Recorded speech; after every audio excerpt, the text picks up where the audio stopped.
If you have been unfortunate enough to be subjected to the mainstream puppet show, where some actors argue for the use of torture, or their doublespeak equivalent, enhanced interrogation, as a way of extracting information from prisoners, whereas other opposing puppets flatly deny the efficiency of this type of activity, then you may very well be confused. Confusion is the objective of this stage show. In this debate, where a known reality is pitted against a propped-up straw man, a type of fear-based mind control is wielded over you. The more fear that they can generate in your heart, the more power they have over you. Well, what would you do? I said, I'd prove it immediately, but I'd make it also much worse. They said, what do you mean? I said, I'd do it much worse. I said, they're chopping off our heads in the Middle East. They want to kill us. They want to kill us. They want to kill our country. They want to knock out our cities. And don't tell me it doesn't work. Torture works, okay, folks? Torture, have these guys. Torture doesn't work. Believe me, it works, okay? And waterboarding is your minor form. Some people say it's not actually torture.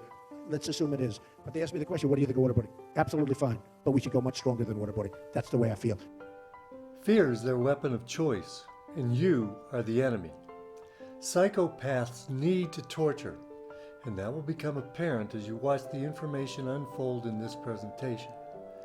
These same psychopaths want to warp your mind through sufficient fear that you will become a parapsychopath, allowing them to do anything they want to do if they tell you it's necessary to keep you safe.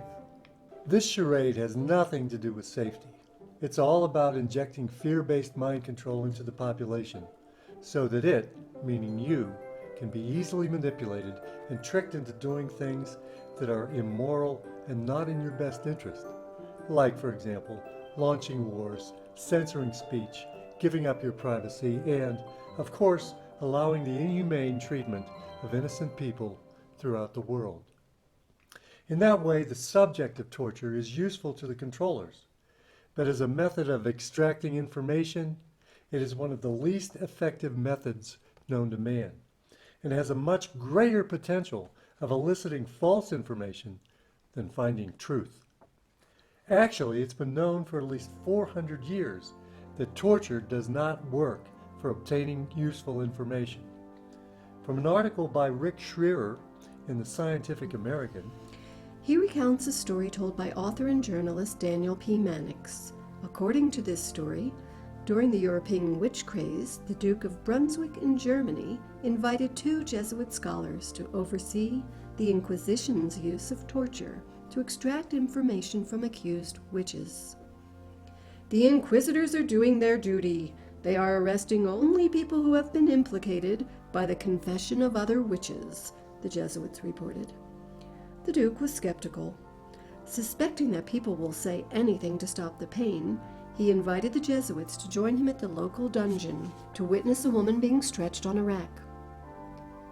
"Now, woman, you are a confessed witch," he began, pointing at the Jesuits. "I suspect these 2 men of being warlocks. What do you say? Another turn of the rack, executioners." The Jesuits could not believe what they heard next. No, the woman groaned. "You are quite right. I have often seen them at the Sabbat. They can turn themselves into goats, wolves, and other animals. Several witches have had children by them. One woman even had 8 children whom these men fathered. The children had heads like toads and legs like spiders." Turning to the flabbergasted Jesuits, the Duke inquired, "Shall I put you to the torture until you confess?" One of these Jesuits was Friedrich Spee, who responded to this poignant experiment on the psychology of torture by publishing a book in 1631 entitled Cautio Criminalis, which played a role in bringing about the end of the witch mania and demonstrating why torture as a tool to obtain useful information doesn't work. This is why, in addition to its inhumane elements, it is banned in all Western nations, including the U.S., whose 8th Amendment of the Constitution prohibits cruel and unusual punishments. in most torture scenarios, even if the torturing psychopath knows that he definitely has the very suspect who has accurate information, and knows for sure that by applying just the right amount of pain, he will extort the correct intelligence, it still doesn't work. It's a Hollywood fantasy. In reality, the person in captivity may or may not be the correct person. He may or may not have accurate information and may or may not be able to cough up useful intelligence, particularly if his or her motivation is to terminate the torture. In contrast, a 2014 study in the Journal of Applied Cognitive Psychology, entitled The Who, What, and Why of Human Intelligence Gathering, surveyed 152 interrogators and found that rapport and relationship building techniques were employed most often and perceived as the most effective, regardless of context and intended outcome, particularly in comparison to confrontational techniques. Another 2014 study in the same journal, interviewing high-value detainees, sampled 64 practitioners and detainees and found that detainees were more likely to disclose meaningful information and earlier in the interview when rapport-building techniques were used.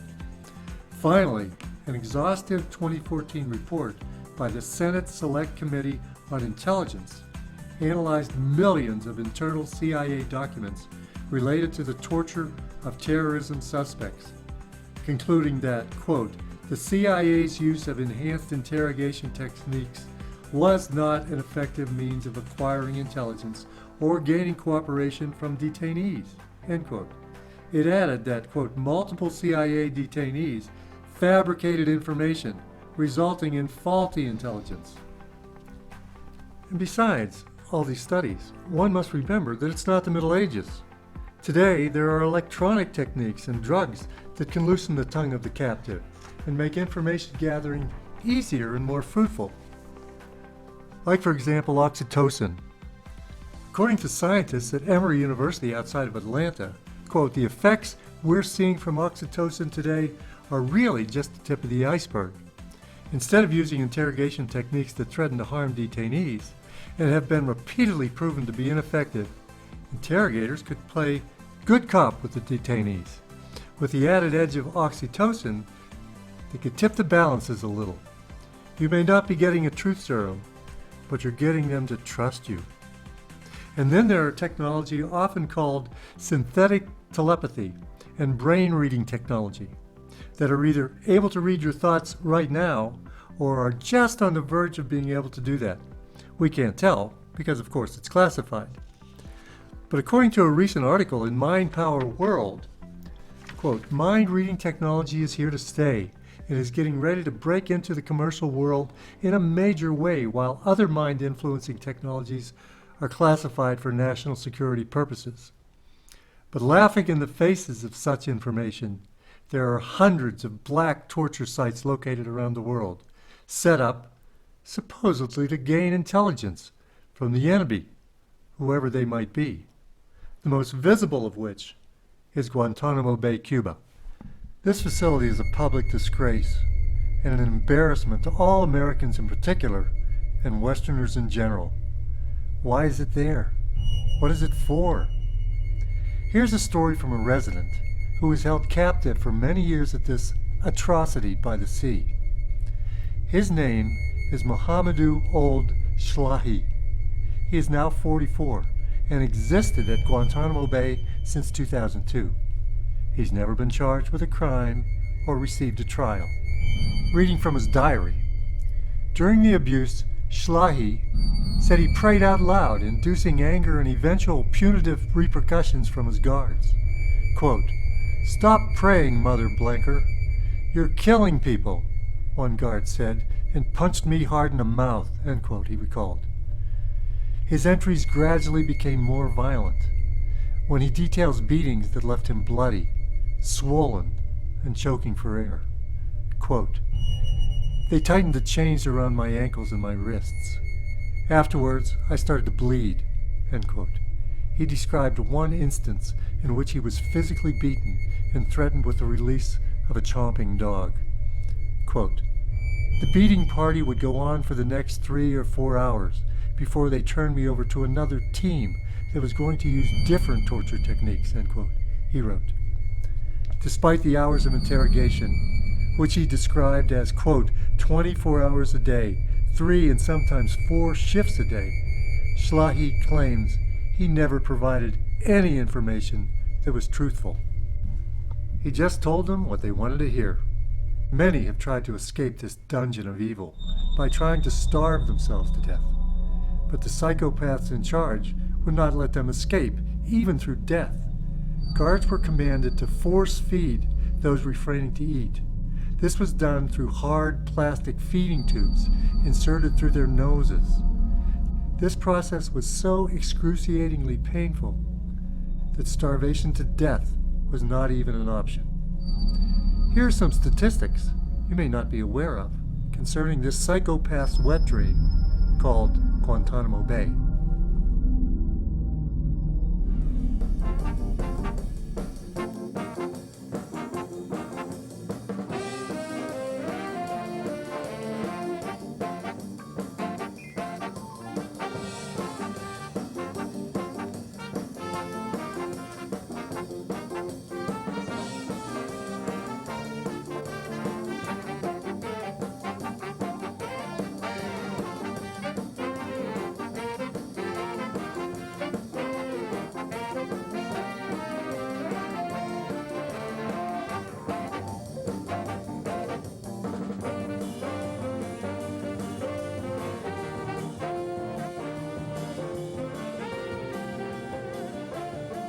Did you know that only 5% of the victims at Guantanamo Bay were picked up by U.S. forces in the Middle East, whereas 86% were turned over to the coalition forces in response to a bounty offer?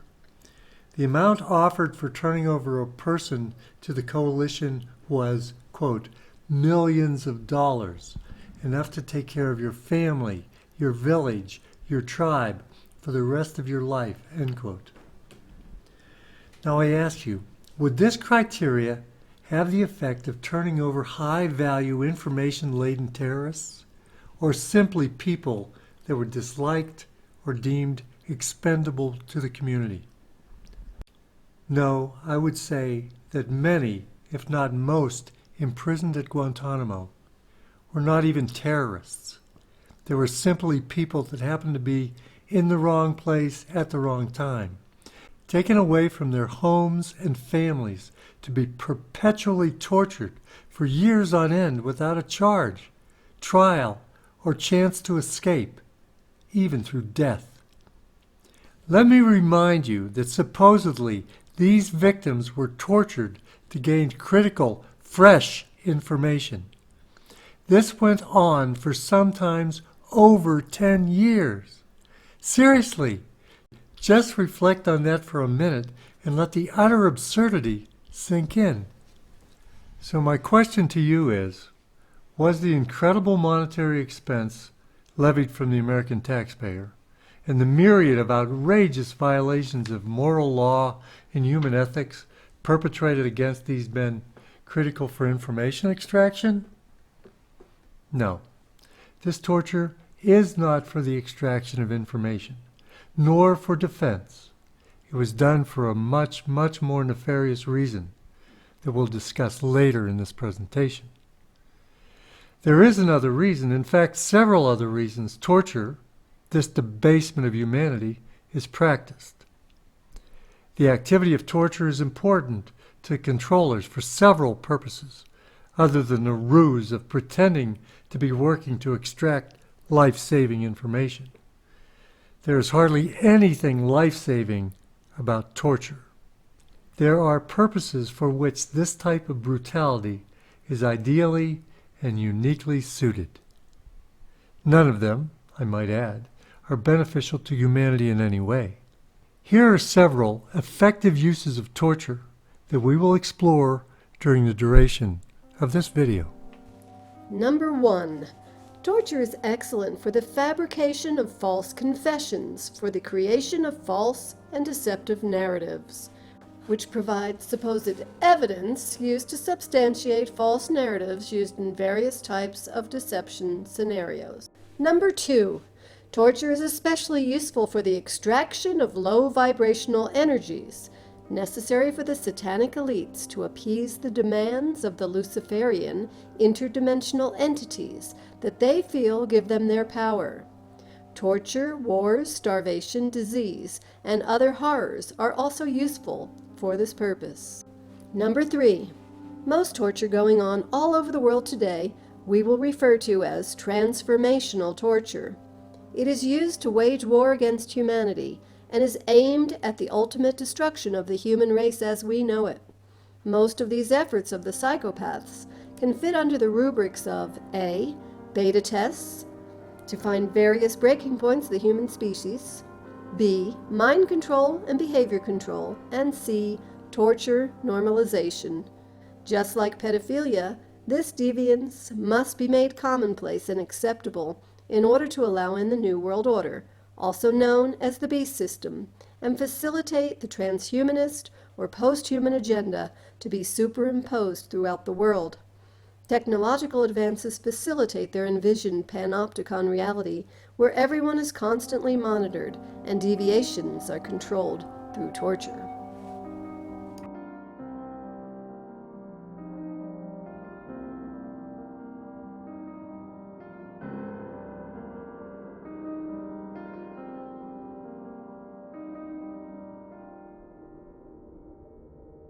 This purpose is often confused with the extracting of information, but in reality they are two very different things. One implies the uncovering of information, and the other asks for admission or assigned testimony supporting a preset narrative, always to be used for deception of some sort. For example, according to Anthony Sutton, author of Wall Street and the Rise of Hitler, immediately following World War II, the Rockefellers commissioned, at the cost of $137,000, the drafting of a document basically setting out the definitive history of World War II. This was to consolidate the narrative that would guide the globalist propaganda regarding this worldwide atrocity throughout the duration of the 20th century and up to the current time. This false narrative, or false history, was at least partially constructed through fabrications devoid of any connection with reality and signed confession statements obtained through extremely brutal torture. Now, if you've done some research, you know that all the elements or sides of this World War II, as well as World War I, were financed by the same international financiers. These particular psychopaths were referred to at the turn of the 19th into the 20th century as snakes in suits. The supposed allies, the Nazi regime, the Eastern Bloc, and less transparently the Chinese and Japanese factions, were puppeted by the same masters for financial gain, desired geopolitical change, and of course, population reduction. These sides were pitted against one another by the ruling elites that are still with us. All factions were controlled and maneuvered by these financial entities for blood money, the destruction of Germany, Japan, the massive depopulation of Russia, the creation of the Rothschilds' Israel, and the transferring of the Nazi mind control technology to the Anglican Vatican globalists that wield this power over us to this day. To support the narrative of the good war, torture was used to secure confessions and substantiate the innocence and saintly motives of the Anglo-American Empire. In an article entitled Tortured Confessions, Santiago Alvarez explains how torture was used to create a history that supports a narrative. He writes, "It is finally coming to light. The Allies used extremely brutal torture against their German prisoners, not just during the war, but afterward, to force them to provide fraudulent confessions to crimes they never committed, all to get convictions at war crime trials. The subject is well known to revisionists, but the facts have been suppressed by the mainstream for more than 65 years, and few people outside of this circle are aware of it. Research proves that the British, and in extension probably also the other Allied nations, used all means at their disposal to extract any kind of incriminating evidence they deemed necessary in order to successfully indict and sentence members of the German armed forces or German officials. Coercion and torture were not an exception, but the rule. They were applied systematically to this end, and not just in isolated cases, as mainstream historians have claimed so far. In this regard, the Allied post-war methods were essentially identical to the methods applied during interrogations of the witch-hunting Holy Inquisition of the 14th to 18th century. Recently, the same torture technique was used to get the United States and its coalition of the coerced to invade Iraq. Here's an interview with a former CIA operative, Ray McGovern, commenting to RT on how torture was used to support a deceptive narrative. Well, the instructions were to get people to confess.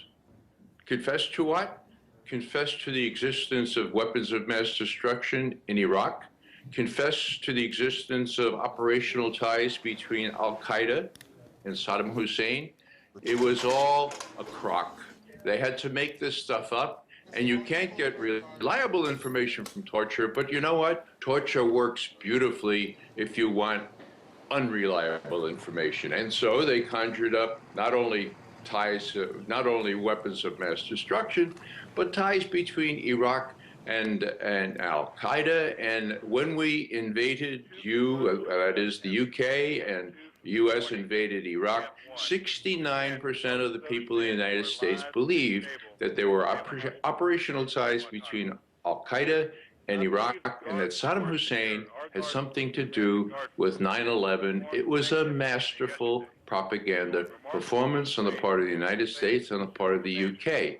Now, how did they do that? Well, one of the ways was they tortured this one prisoner, Al-Libi, sent him to Egypt, where, guess what? He confessed that he sent people from Al-Qaeda up to Saddam Hussein's Iraq to receive instruction in explosives. Well, Ray, it's all rather murky. Certainly there have been some people in the past that have said that invading Iraq for 9/11 is like invading Mexico for the bombing of Pearl Harbor. If you're among those like myself that believes that truth is important in learning lessons from history, you can easily see why this use of torture is not only a blight on human consciousness, but also blocks us from learning real lessons from the past.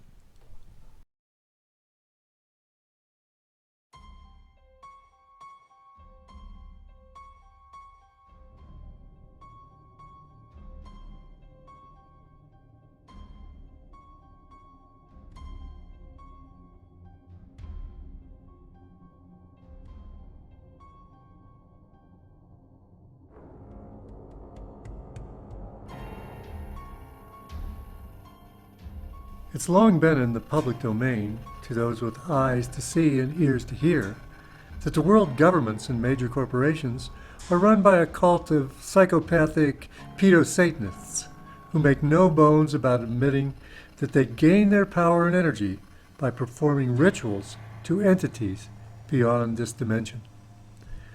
The most obvious manifestation of this reality is the cremation of care ceremonies that are performed at Bohemian Grove every summer by the rich and powerful. This is an ancient Babylonian ceremony in honor of their deity Moloch, which is another name for the beast with 1,000 names, known as Baal, Apollo, or Lucifer. This ceremony is said to guarantee wealth and power to those that perform it. It's not necessary that you believe in the Dark Lords or even in a god. The important thing to consider is that the elites do. They do rituals, pay homage, and deliver sacrifices, often human, to these entities, real or imagined. This is the root activities of the Pedogate scandals, Hollywood's public satanic rituals performed live on TV, and the basis for the practice of spirit cooking, made famous by Marina Abramovich and John Podesta. Torture plays a major role in delivering these low-level vibrations to their supposed gods. David Icke exposes this dark world and how these ruling psychopathic elites create these energies manifested through torture and death and allow them to be harvested by entities beyond this reality.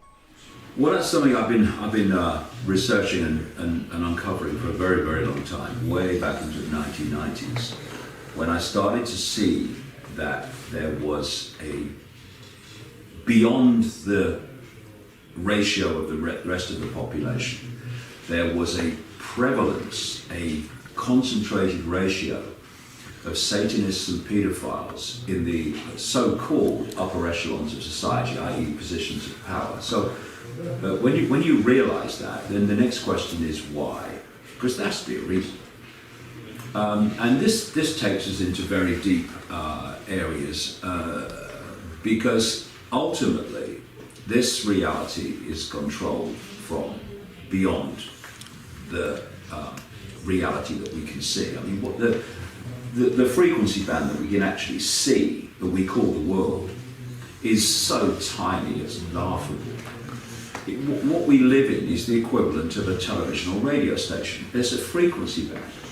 You know, you get a radio and you tune it to a frequency, you get that radio station. But that's all you get. But in the same space as all those others, the station you're on are all the other stations that are not interfering with your station because they're on different frequencies, different wavelengths. And so we are living, if you like, in a radio television station frequency band, which is interpenetrated by all the other frequency bands of life existence, which do not interfere with us unless they're very close on the dial.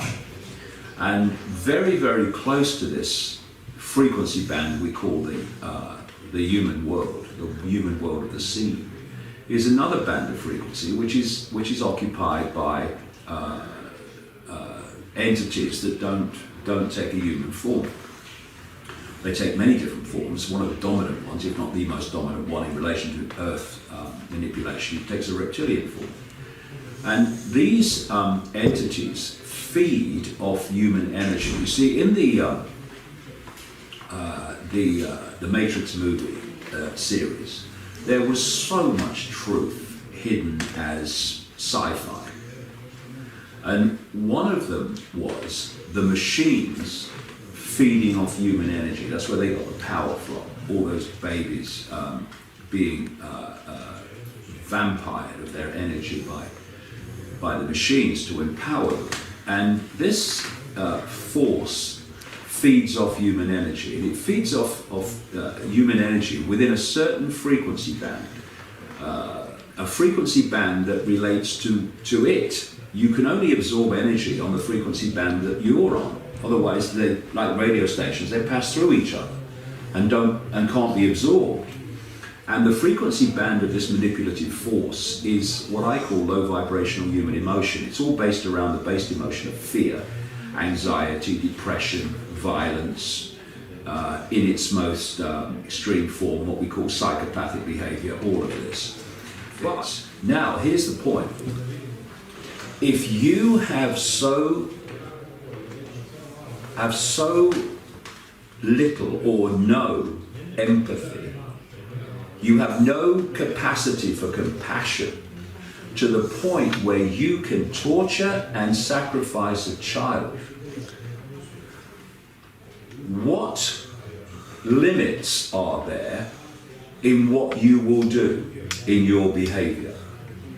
Pepper bombing cities full of civilians, as in the Middle East over and over again, and they're doing it now in Mosul, or they're doing it now in Raqqa, creating world wars that create mass death, destruction and suffering. That's only a problem if you have an emotional comeback, if you have an emotional consequence. If you have no emotional consequence, and these people don't, this is why they can do this to children and have no emotional comeback, then there are no limits. Compassion, empathy, is the fail-safe mechanism of human behavior. It's what stops people doing things because they can put themselves in the place of the people who are the victims of what they would potentially do. So they won't do it because the empathy stops them. You imagine no empathy. You can do anything to anyone and you have no empathy whatsoever, no emotional consequence. This is the people we're dealing with. These are the people running NATO. These are the people running the European Union. These are the people running countries. These are the people running Britain. They're certainly the people running the United States. They are machine-like. They are software-like, rather than human-like, in the sense that we perceive human. And once that penny drops, people stop judging what these people will do by what they would do. The great dismissal that I've heard over the years is when you're explaining the scale and the depth and the depravity of what goes on, they say they would never do that. No, you would never do that.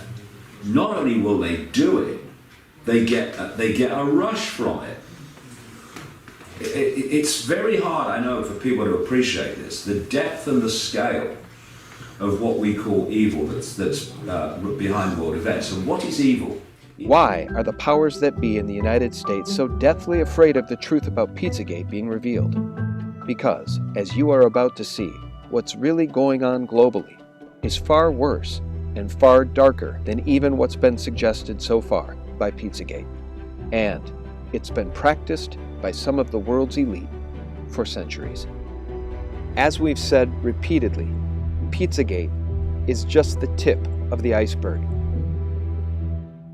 In February's Symbolic Picks of the Month from Vigilant Citizen, 2 extremely disturbing murals in the city of Brussels, Belgium, were showcased, literally appearing overnight, one depicting a young boy held down by a man holding a knife, and the other, even more disturbing, featured a gutted body hanging upside down, painted on the side of a high-rise residential building. And as Vigilant Citizen noted in his article, in the end, this quote-unquote art is a symptom of the toxic mind state that permeates society.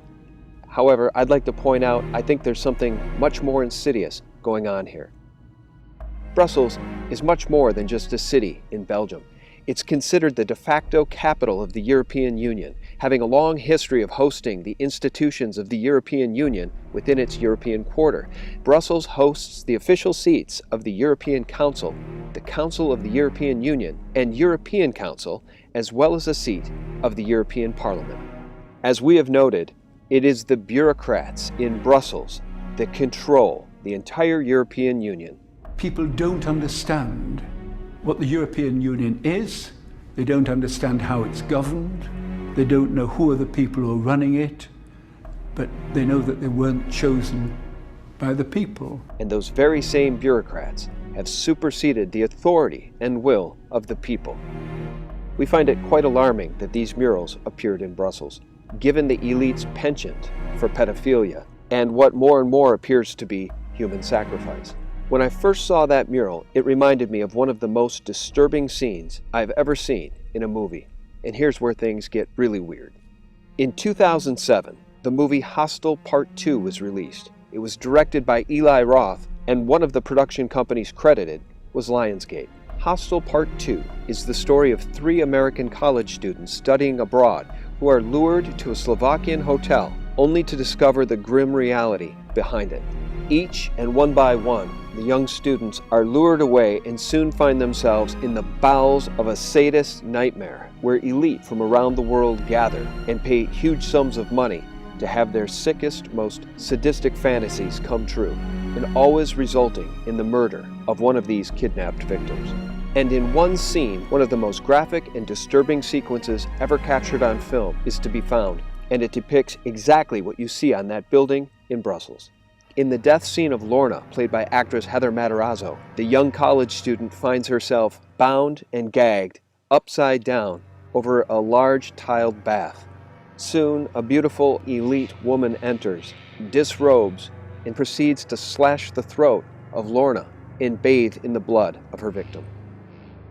The film Hostel 2 is not only sick beyond belief, but there is a tie-in here between the production company of the film, Lionsgate, and child trafficking in Haiti and the Clinton Foundation. This link has been mentioned by George Webb specifically on Day 84, Part 2. This is the old Mark Rich funnel.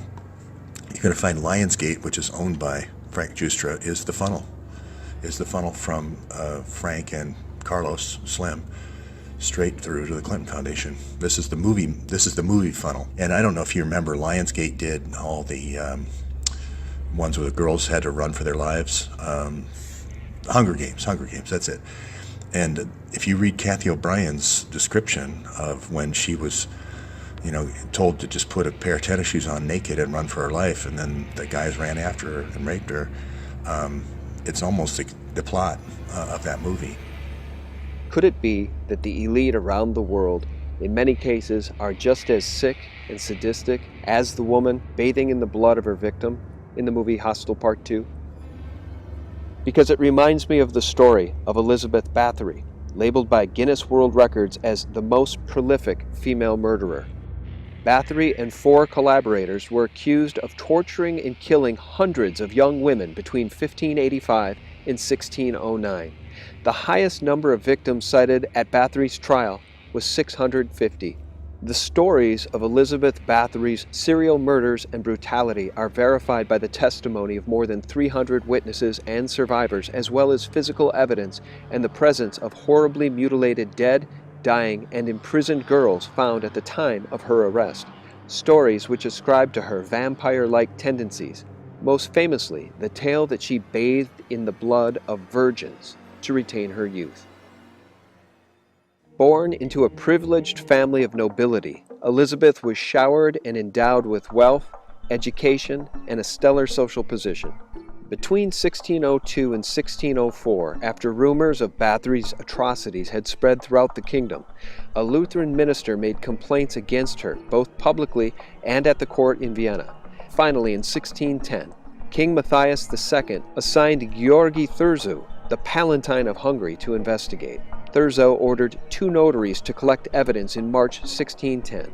The notaries collected testimony from more than 300 witnesses. According to all testimony, Bathory's initial victims were the adolescent daughters of local peasants, many of whom were lured to the castle by offers of well-paid work as maidservants in the castle. Later, she is said to have begun to kill daughters of the lesser gentry, who were sent to her by their parents to learn etiquette. 2 witnesses actually saw the Countess torture and kill young servant girls. According to the testimony of the 2 defendants, Elizabeth Bathory tortured and killed her victims not only at Saget, but also at 3 of her other properties and elsewhere. In addition to the defendants, several people were named for supplying Elizabeth Bathory with young women, procured either by deception or by force. There are so many modern parallels to what we're seeing right now. Think Jimmy Savile. Jimmy Savile, far from being a lone predator, seemingly played an active role in supplying children to a network of child abusers in London. Supplying children to the elite. Why are the powers that be trying so hard to cover up the truth about pedophilia and child sex trafficking? And more importantly, for those of us paying attention, are the elite telling us exactly what they're doing? Ritual satanic abuse and human sacrifice. The murder scene of the young college student in Hostel Part 2 is exactly what's depicted on the side of this building in Brussels, Belgium, and counted by the elite as art. Not only is Pizzagate just the tip of the global pedophile and satanic ritual sacrifice iceberg, what lies just below the surface is far more horrifying than most of us can imagine. Again, this use of torture does not benefit mankind. It only benefits the egos of, and perhaps the gods of, the rich and famous. As an aside, terror and fear is also one of the major purposes for wars, starvation around the world, the cancer agenda, the financial control system, mass immigration, taxation, and other aspects of the Luciferian matrix in which we are all currently held.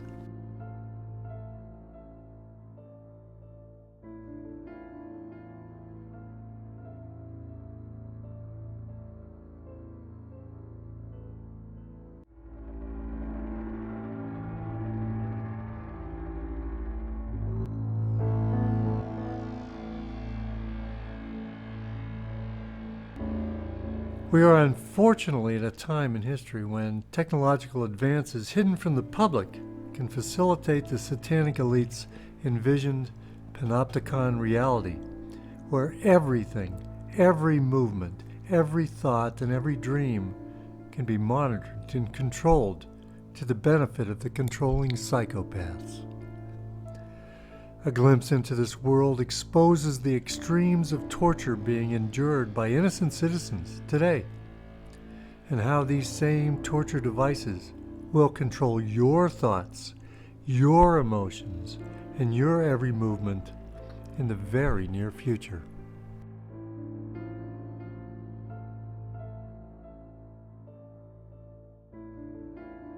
There is a deep history of torture-based, government-sponsored mind control experimentation on children throughout the Western world, especially emanating from the U.S.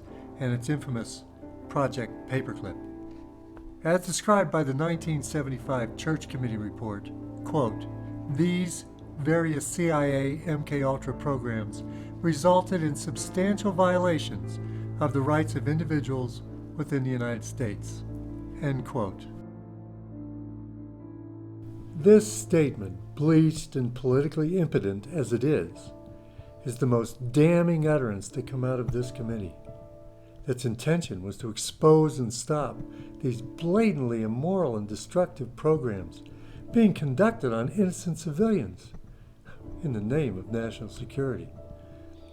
Admittedly, however, this is understandable because the Church Committee's efforts were thwarted at every turn by the CIA, the deep state, and the executive branch of government, headed at that time by Gerald Ford, and personally stymied by his deputy chief of staff, Dick Cheney. In addition, you should know that all documents regarding these programs had been previously ordered to be destroyed in 1973 by Richard Helms, the then CIA director, and Sid Gottlieb, head of the MKUltra programs. In January, as Helms was leaving the agency, he ordered all documents pertaining to the unconscionable mind control experiments, Artichoke, Monarch, Often, Operation Midnight Crisis, all collectively referred to as MKUltra, destroyed. The outgoing CIA director and his trusted protege and psychopath, Sid Gottlieb, hoped no doubt to wipe out all traces of the abominable experiments and all history of the thousands of human victims. But in retrospect, we can get some inkling of what was going on with the CIA mind control and torture programs through a 1977 FOIA request and various lawsuits filed to gain justice for the abused victims. The FOIA request sought information on the grant proposals and contracts awarded under the MKUltra program and the names of the institutions and individuals that performed the research. The extent of the program was astounding. It was found that grants and contracts were awarded to 149 subprojects, 80 institutions, and 185 private researchers. To give you an idea of what went on during these projects, your tax dollars at work, one lawsuit involved a medical doctor named Ewan Cameron and the Allen Memorial Institute.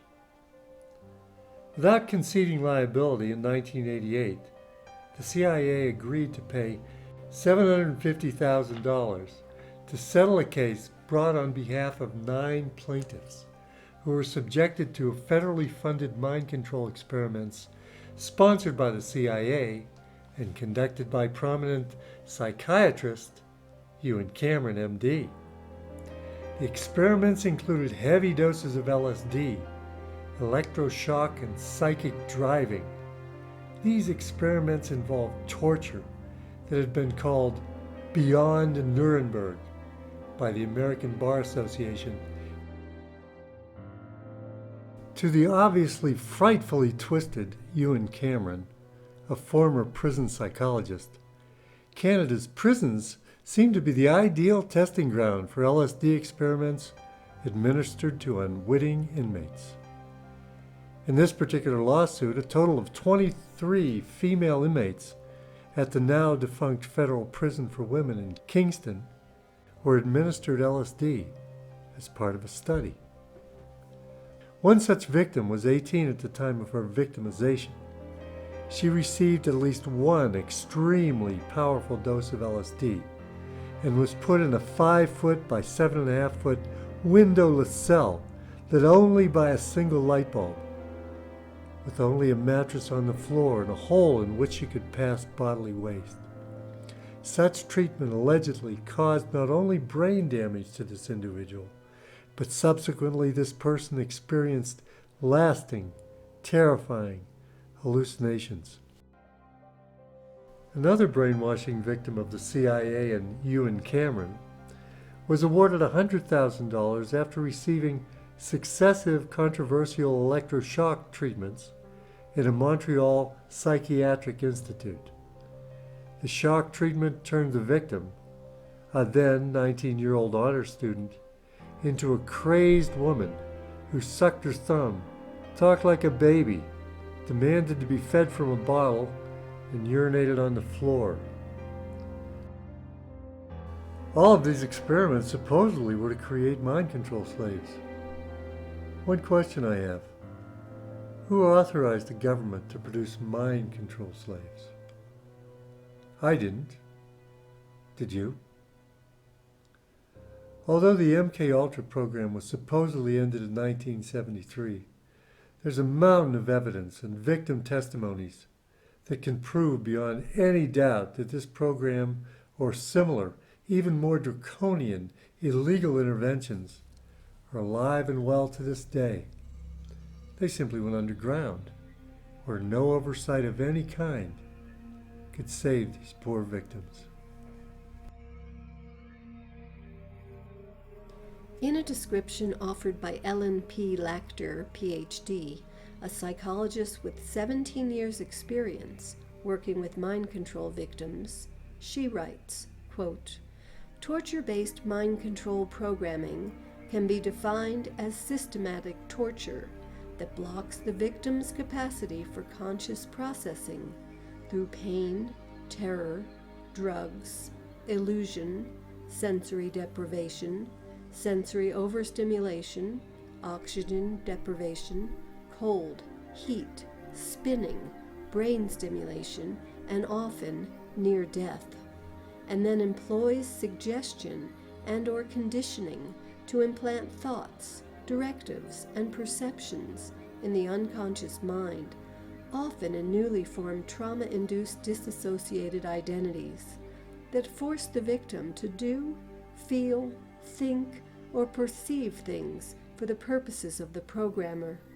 The objective is for the victim to follow directives with no conscious awareness, including execution of acts in clear violation of the victim's volition, moral principles, and spiritual convictions." End quote.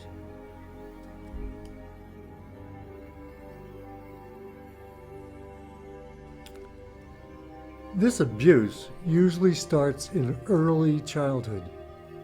Practitioners of this dark art include any psychopath wishing to use children in religious rituals, organized crimes such as child pornography, prostitution, and human trafficking, or groups with political, military, or espionage agendas.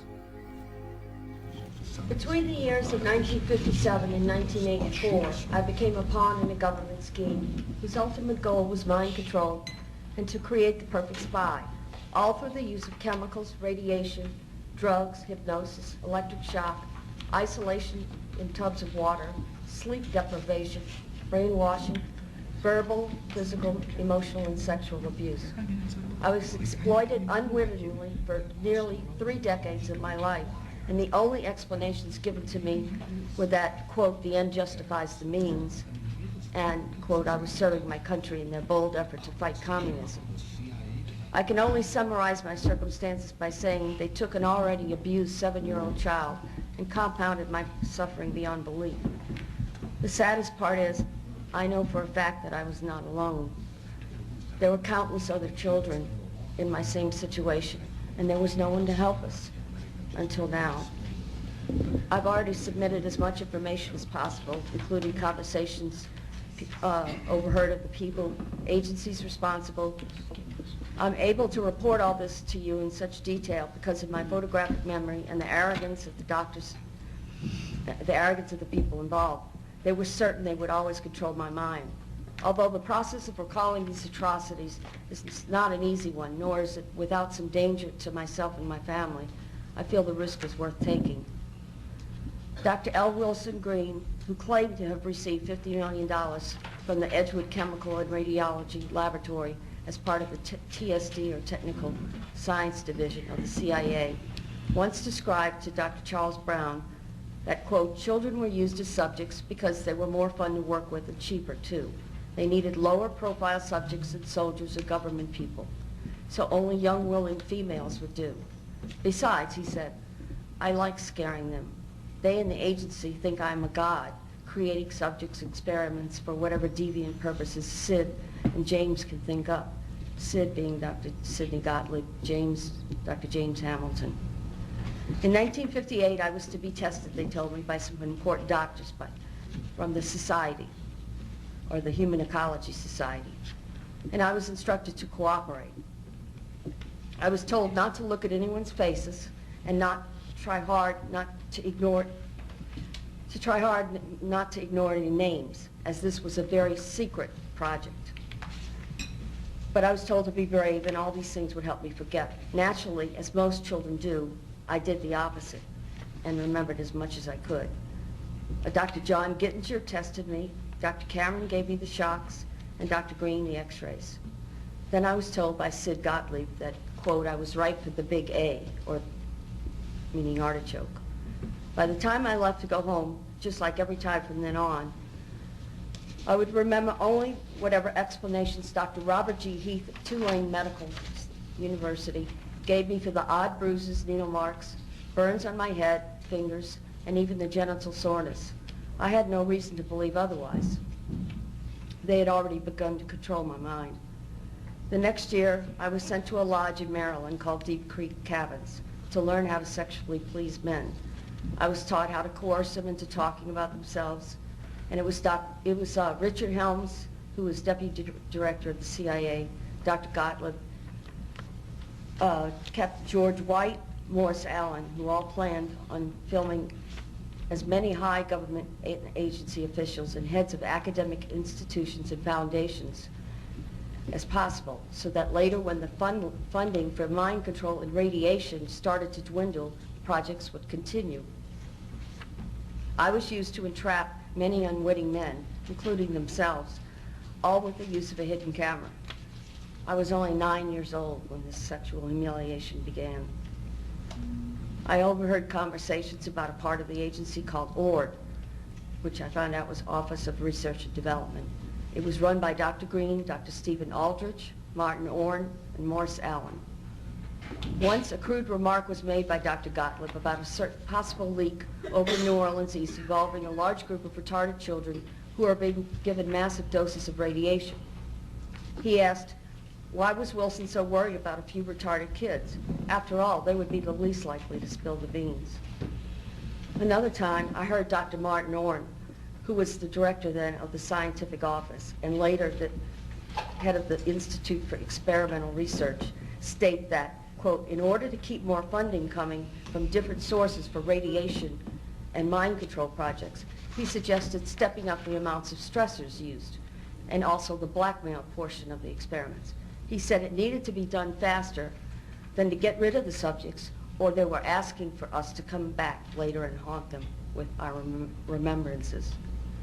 It is because of the cumulative effects of exposure to radiation, chemicals, drugs, pain, and subsequent mental and physical distress that I've been robbed of the ability to work and even to bear any children of my own. It is blatantly obvious that none of this was needed, nor should it ever have been allowed to take place at all. Psychopaths focus on their victims' capacity to form disassociated self-states in response to extreme pain and terror.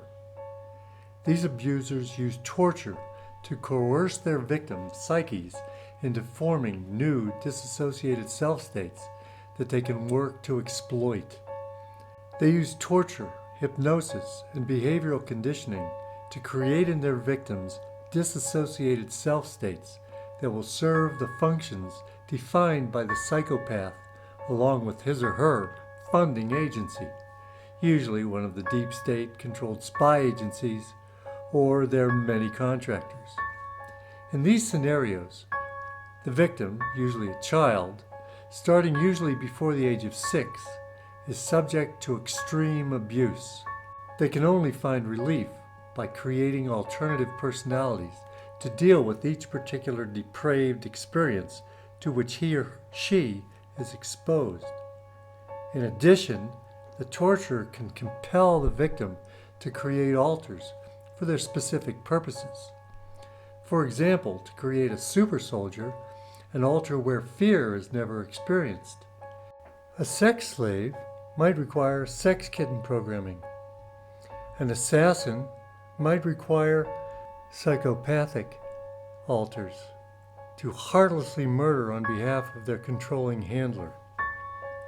Most individual mind-control victims have at least one alter custom-made for demonic possession.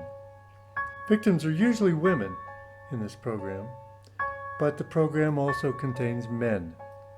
One famous example of a victim is Kathy O'Brien. When I was really little, as far back as I can remember, I was sexually abused. And the sexual abuse went into child pornography. But as a little child, it was so natural to me to be in a sexual mode all the time that reaching out when I saw someone aroused was just a normal thing for me to do. My sexuality was never suppressed. I was never told that's wrong. I was never, it was encouraged. So I just grew up thinking that was the norm.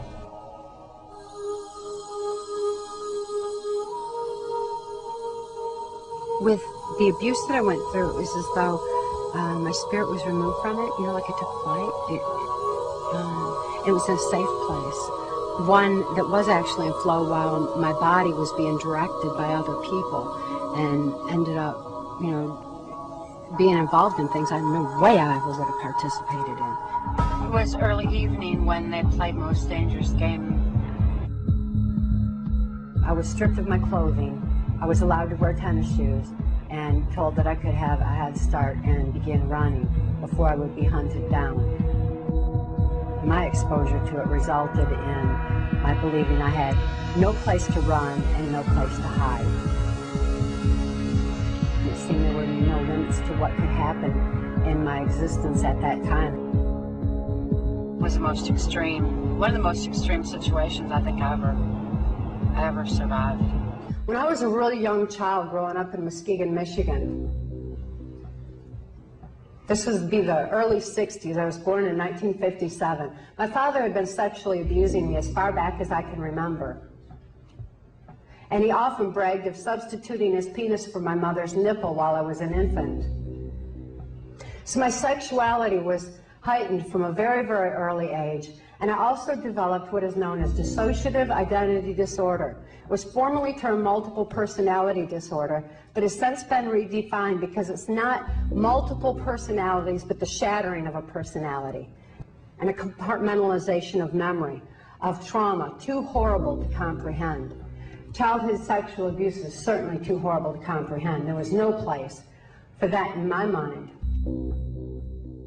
This compartmentalization of memory was what the government was interested in, because they figured that if a person couldn't think to bring to mind abuse, they wouldn't be able to think to bring to mind government secrets, government perversions, or anything else they wanted compartmentalized in the brain.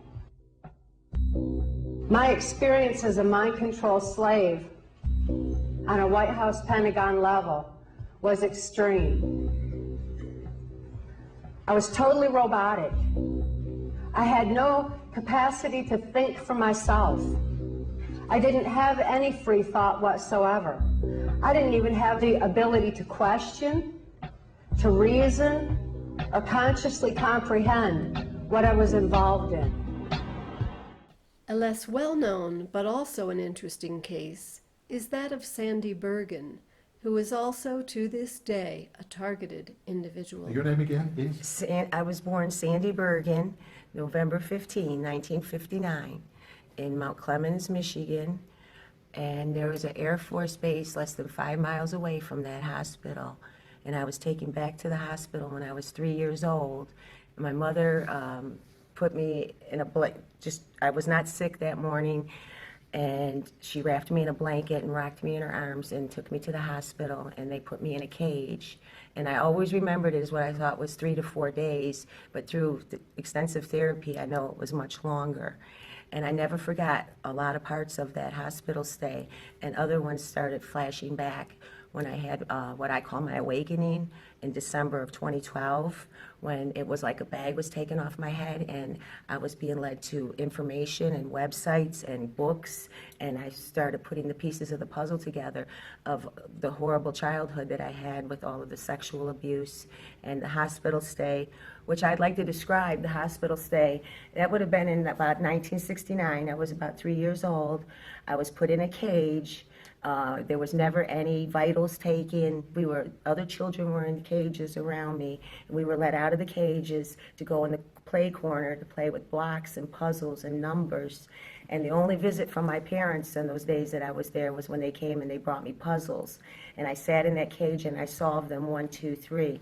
And that's what the brain is prepared for the fragmentation through the puzzles and symbols, and they put the commands in. Right after the hospital stay, my cousin was spending the night. He's about my age or a year younger than me, actually, and I was very excited. My cousin was spending the night, and they put him in bed with me.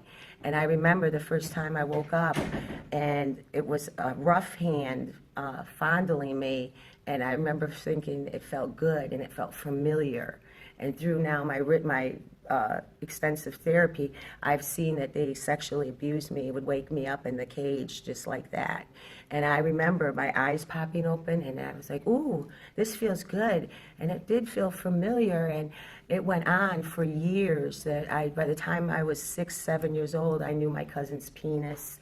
I mean, we were having all kinds of sexual night after night. My brother, 3 years older than me, molested me most of my childhood, and I had blocked that out. And then I started remembering, and I called my brother and I said, do you remember when you undressed me in Mom and Dad's bed? And he goes, oh no, that was in the tent.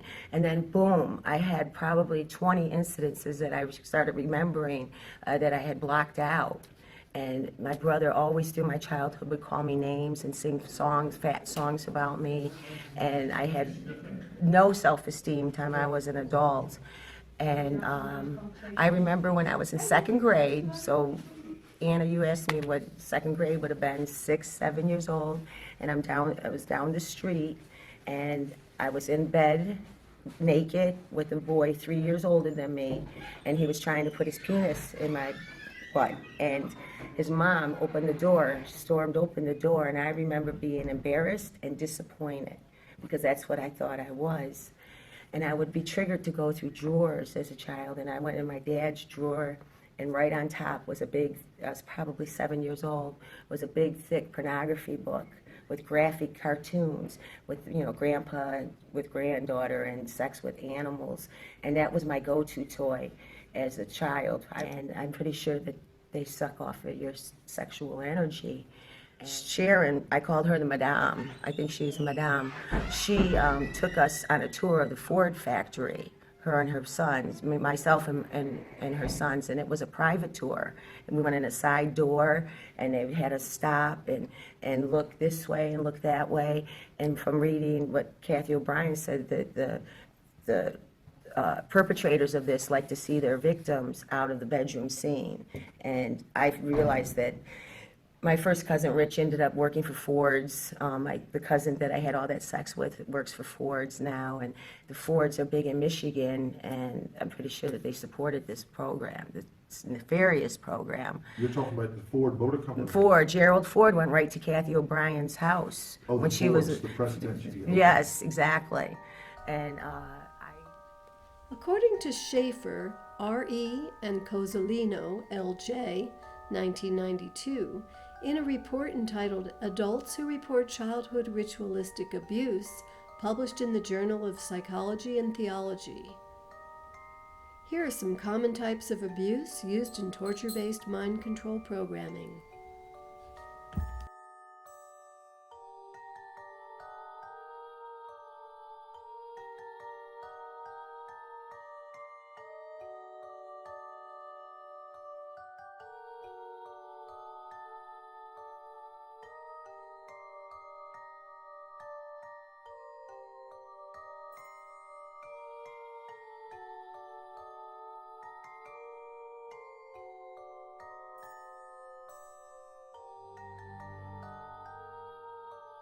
As I said before, these programs went dark in 1974, which means that there currently is no accountability, oversight, or moral limitations on the atrocities committed by the psychopaths now in charge of the program, working for what we now know as the sociopathic deep state matrix.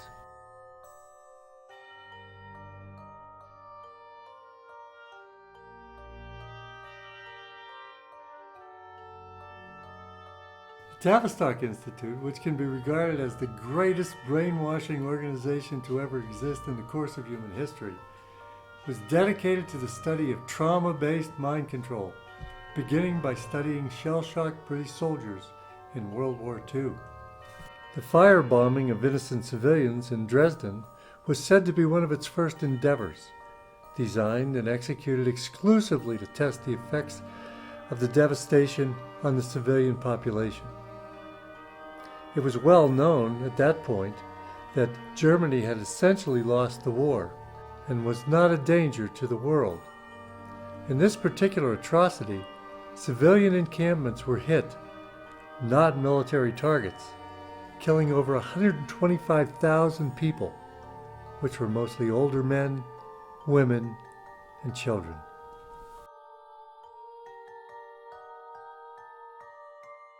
Which leads me to wonder about the atomic bombing of Nagasaki and Hiroshima, since in the Pacific, the Allies had already defeated the Japanese before these devastating weapons were dropped.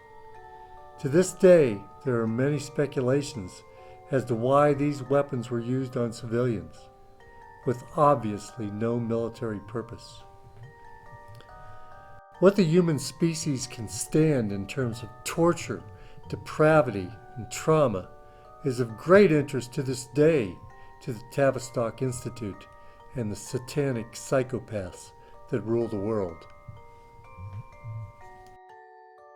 Tavistock, the nerve center for the global manipulation of human consciousness, represents the embryonic stage of all the subsequent satanic trauma-based programs.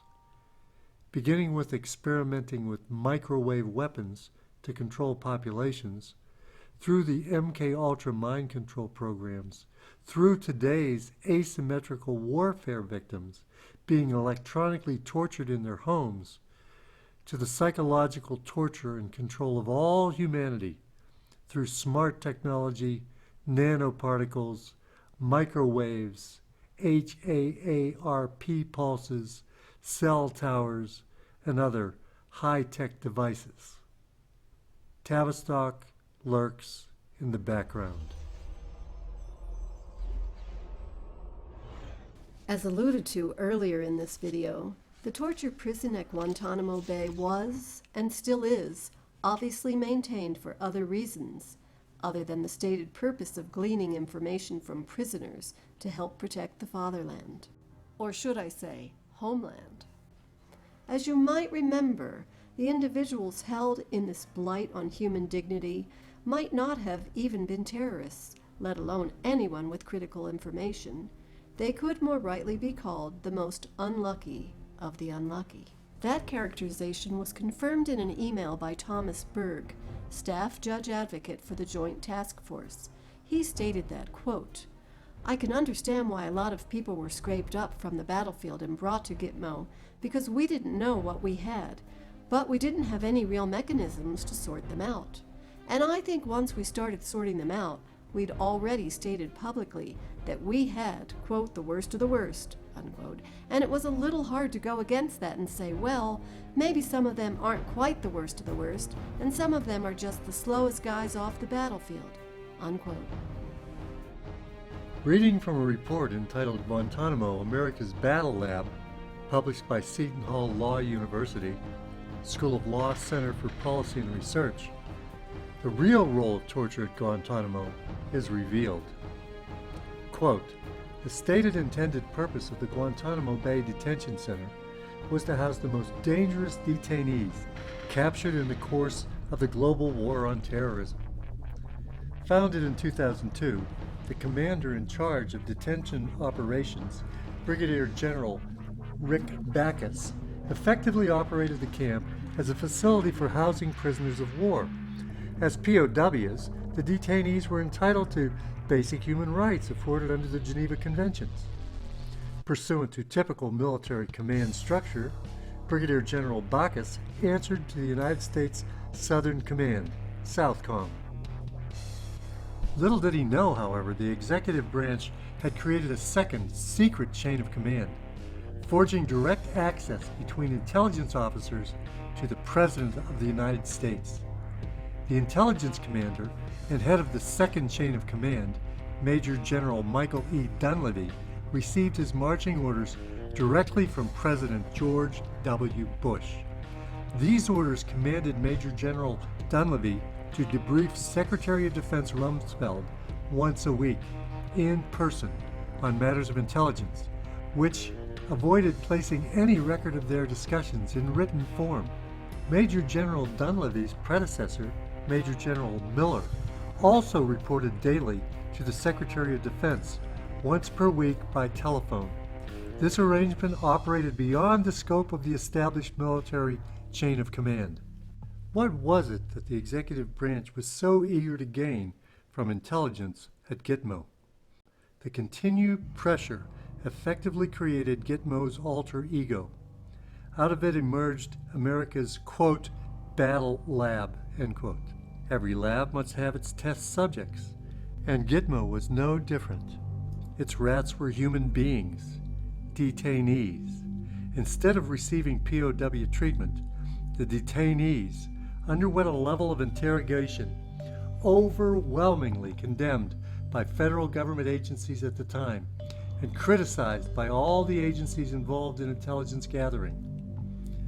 When the FBI expressed concern over the legality of some interrogation techniques, the agents were told by intelligence officials at Gitmo to act like, quote, guests that they were.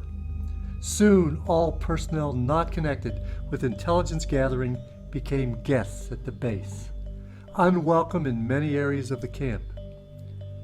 Brigadier General Backus was muscled out of the facility when his complaints regarding detainee treatment began to interfere with the intelligence mission.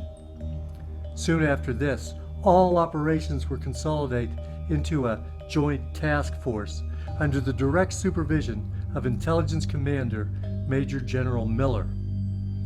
The criticized torture tactics, known as enhanced interrogation techniques, were not utilized for the purpose of obtaining reliable information. Instead, the quote results the executive branch was searching for was something much more sinister. The government sought information on the most effective ways to torture a human physically, information on the most damaging ways to break a man psychologically, and insight as to just how far the human body could be pushed in pain and terror before organ failure or death. Upon arrival, the detainees were routinely given psychosis-inducing drugs and were held in isolation for up to 30 days without access to human contact, including the International Committee of Red Cross. Once in Gitmo, non-compliant detainees could also be subject to isolation techniques, which triggered denial of access both to doctors and Red Cross representatives. When detainees underwent torture, medics monitored their vital signs to ensure that there was no organ failure or death. The policy implemented at the camp was that if a detainee's pulse dropped below 40 beats per minute, the interrogation had to stop until his pulse was raised to 41 beats per minute. Medics would also draw blood to determine how close each detainee was to kidney failure from the interrogations. In addition, the Department of Defense encouraged the use of psychological interrogation tactics, in addition to physical abuse. Intelligence also toyed with detainees' health through the use of mefloquine, an anti-malarial medication, at doses known to induce anxiety, paranoia, and other mental harm. The FBI reported numerous interrogation techniques exploiting psychological weaknesses and preying on the detainees' Muslim faith. Gitmo existed as a place where, quote, intel could push nearly all the boundaries of torture without fear of liability. It placed the intelligence mission at the forefront, demoting any interests of the detention mission. In doing so, the laboratory was formed, paving the way for a multitude of psychological experiments against detainees who were admittedly not, quote, the worst of the worst, but were in fact merely low-level enemy combatants. Gitmo operated as a battle lab, a world where the experimentation on the defenseless served to generate data with which to counsel and train interrogators at military facilities across the earth. These bases utilized the insight granted by intelligence officers from Gitmo, most notably Bagram and Abu Ghraib. With Gitmo serving as the command center for worldwide interrogation coordination, the laboratory could utilize the results of the torture testing in training future interrogators in different theaters of war. After multiple Senate investigations and the declassification of many documents, the world can now see that Gitmo was no simple POW detention center, but was instead operated as America's battle laboratory. So now we know that Gitmo was run to torture individuals, to find out human limitations to torture. It was made to report directly to the President through daily personal briefings with the Secretary of Defense. Why were these two parties, Bush and Rumsfeld, directly interested in the torture going on in Guantanamo, since it was obviously not for national security interests? Could there be a satanic connection? Could this prison also be for the harvesting of low-level energetic vibrations?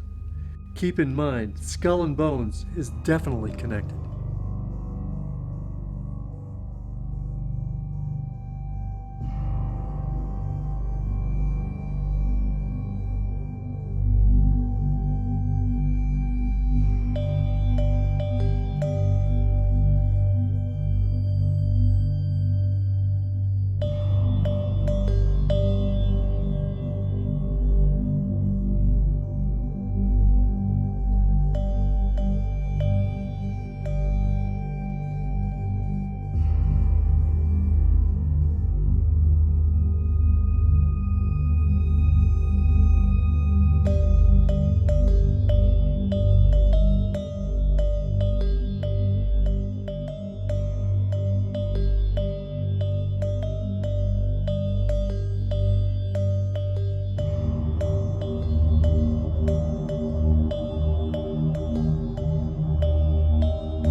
As a lead-up to globalization, it's obviously necessary to perfect techniques of torture to terrorize and eventually eliminate anyone that might present opposition to the grand satanic design.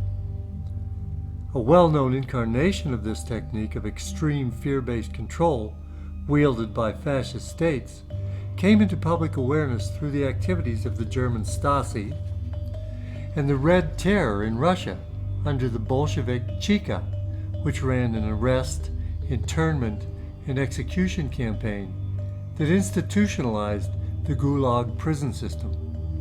In America, this fear-based mind control program of torture and execution was rolled out and perfected for use against Americans and citizens worldwide in South Vietnam, in a program known as the Phoenix Program.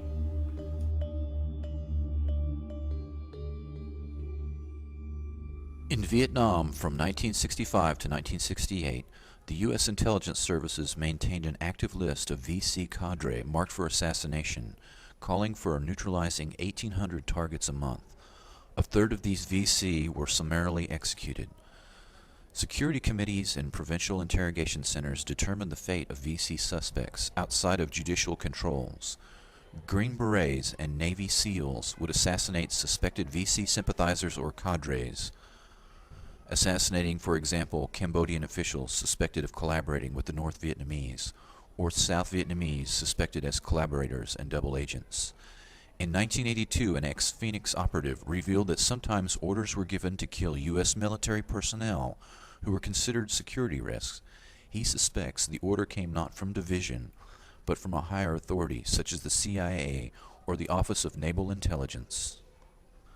The following testimony is from Vincent Okamoto, combat officer, a lieutenant in Vietnam in 1968, and recipient of the Distinguished Service Cross, the second highest award conferred by the U.S. Army, wounded 3 times. Quote, "The problem was, how do you find the people on the blacklist? It's not like you had their address and telephone number. The procedure would be to go into a village and just grab someone and say, 'Where's Win so-and-so?' Half the time the people were so afraid they would say anything. Then a Phoenix team would take the informant, put a sandbag over his head, poke out 2 holes so he could see, put como wire around his neck like a long leash, and walk him through the village and say, 'When we go by Wynn's house, scratch your head.' Then that night, Phoenix would come back, knock on the door, and say, 'April Fool, motherfucker.' Whoever answered the door would get wasted. As far as they were concerned, whoever answered was a communist, including family members. Sometimes they'd come back to camp with ears to prove that they had killed people." One of the Phoenix program architects, Robert Comer, after leaving the Pentagon said, quote, I would have done a lot of things differently and been more cautious about getting us involved. He called the war a strategic disaster which cost us 57,000 lives and $500 billion. Comer then worked as a consultant for the RAND Corporation, writing classified studies on NATO and on the need for a rapid deployment force for the Persian Gulf. In Vietnam, there were 3 existing programs. The Hamlet Information Program. CIA and Special Branch recruited informants in the hamlets. Some informants were blackmailed. Others did it for revenge. Money was the most common motivating factor used in recruiting people as informants. Under the Provincial Interrogation Program, the CIA began building a secret torture chamber in each of South Vietnam's 44 provinces in 1964. Finally, penetrations into the Viet Cong infrastructure using blackmail or terrorizing a member of the targeted individual's family was used to gather information. Every Vietnamese over the age of 15 had to register and carry identity cards. These records were computerized, eventually evolving into a highly computerized and statistical means of generating 1,800 names a month for the target list and coordinating the information from 30,000 or more informants on who was a VC cadre or sympathizer. When the Strategic Hamlet program failed, CIA and military intelligence concentrated on the Phoenix program, a terror campaign aimed at the civilian population instead of winning hearts and minds, to win by using the threat of assassination and a terror state to defeat the North Vietnamese. Many non-political Vietnamese were arrested and tortured and in effect forced into the resistance army of the North. The Phoenix fear-invoking torture and execution program, in which capturing, terrorizing, torturing, and assassinating suspected Viet Cong sympathizers, along with millions of innocent civilians, in a systematic manner, worked well in the eyes of the psychopathic elites. Therefore, this program became the satanic elite's blueprint for the current deep state black operation mechanism, known as no-touch torture, or asymmetric warfare. In its modern incarnation, this atrocity includes gang stalking, use of directed energy weapons, thought and mind control techniques, and today is currently targeting millions of innocent civilians worldwide.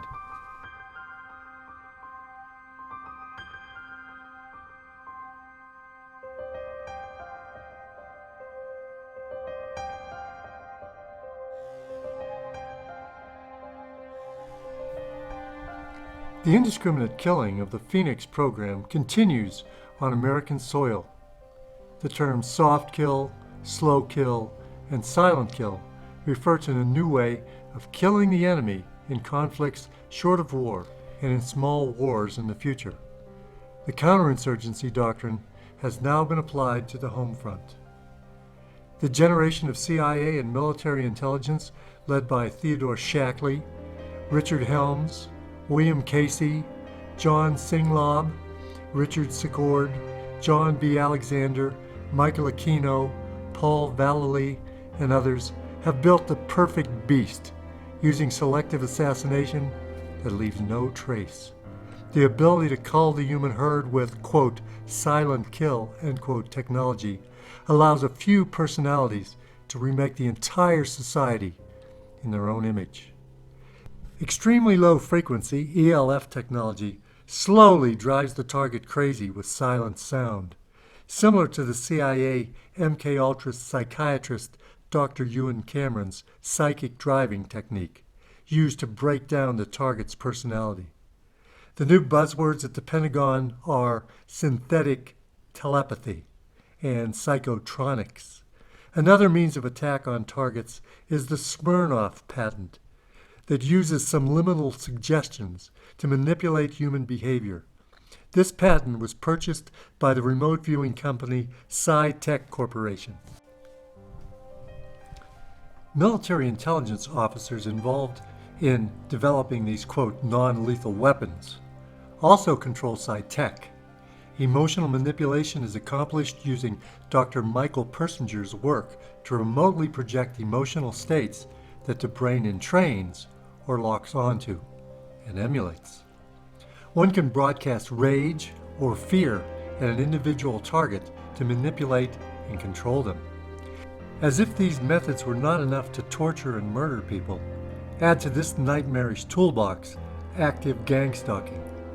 CIA-created cults and other cause-oriented groups are used by actively harassing them in public in neutralization techniques described in counterintelligence operation manuals that are aimed at enemy agents. In the race to develop a new weapon, it's always been necessary to test it on human beings.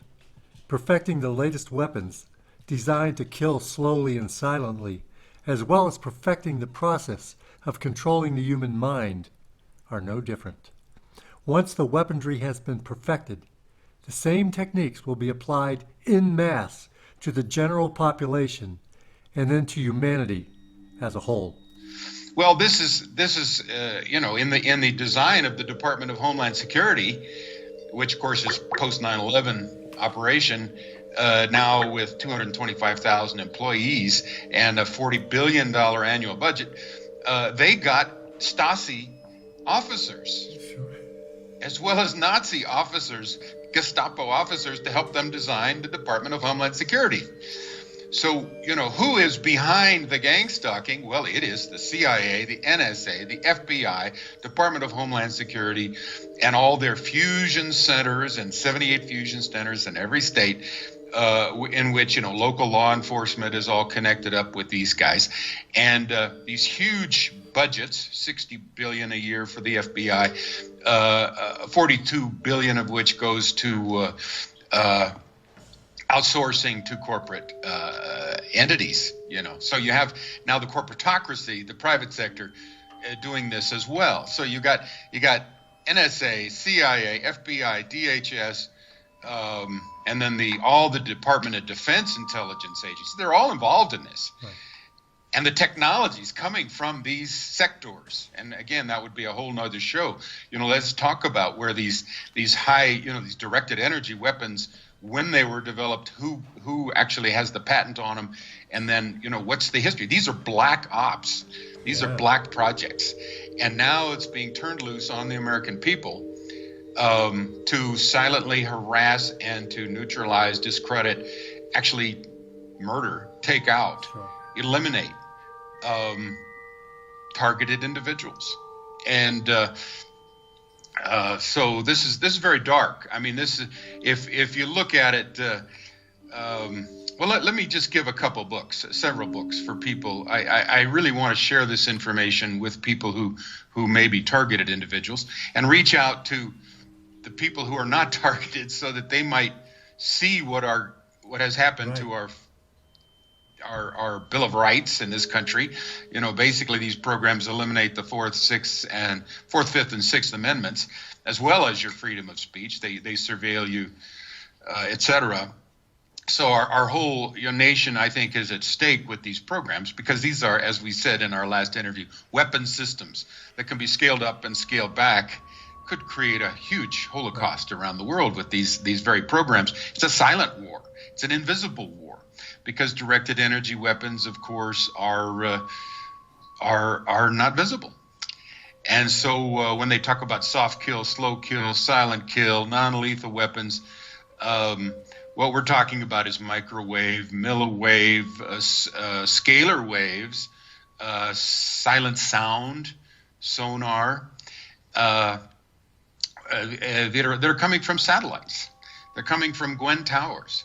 They're coming from HAARP, the High Active Frequency Auroral Research Project in Alaska, and the other 20-some ionospheric heaters around the world, HAARP being the largest. And they come from portable devices.